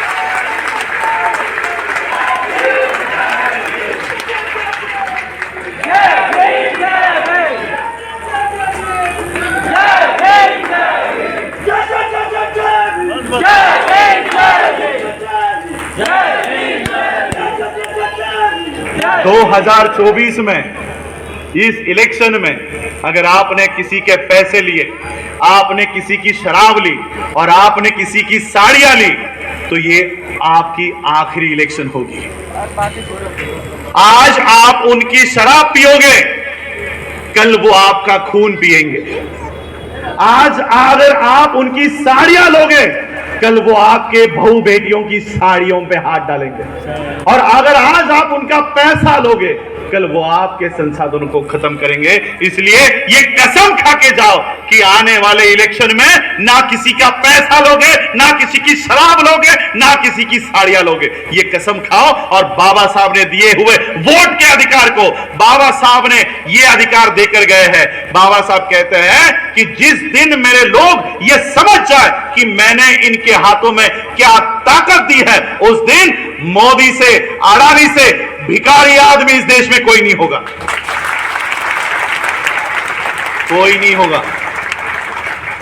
यही आज मैं बात, क्योंकि समय मेरे पास कम है और आधा घंटा मैं यहाँ बैठूंगा और वहाँ से फिर मैं अपने अगले कार्यक्रम के लिए निकलूंगा। आप लोगों ने सुबह से 4:30 बज रहे हैं बिना कुछ खाए आप लोगों ने मुझे सुना है, उसके लिए मैं आप लोगों का आभार व्यक्त करता हूँ। और मैं डॉक्टर भीमराव रामजी अंबेडकर हितकारिणी सभा का तहे दिल से शुक्रिया अदा करता हूं। डॉक्टर सतीश राणा जी का शुक्रिया अदा करता हूं कि उन्होंने मुझे आज यहां पर बोलने का मौका दिया, आप लोगों ने मुझे सुना, उसके लिए तहे दिल से शुक्रिया, धन्यवाद। जय भीम, जय भारत, नमो बुद्धाय।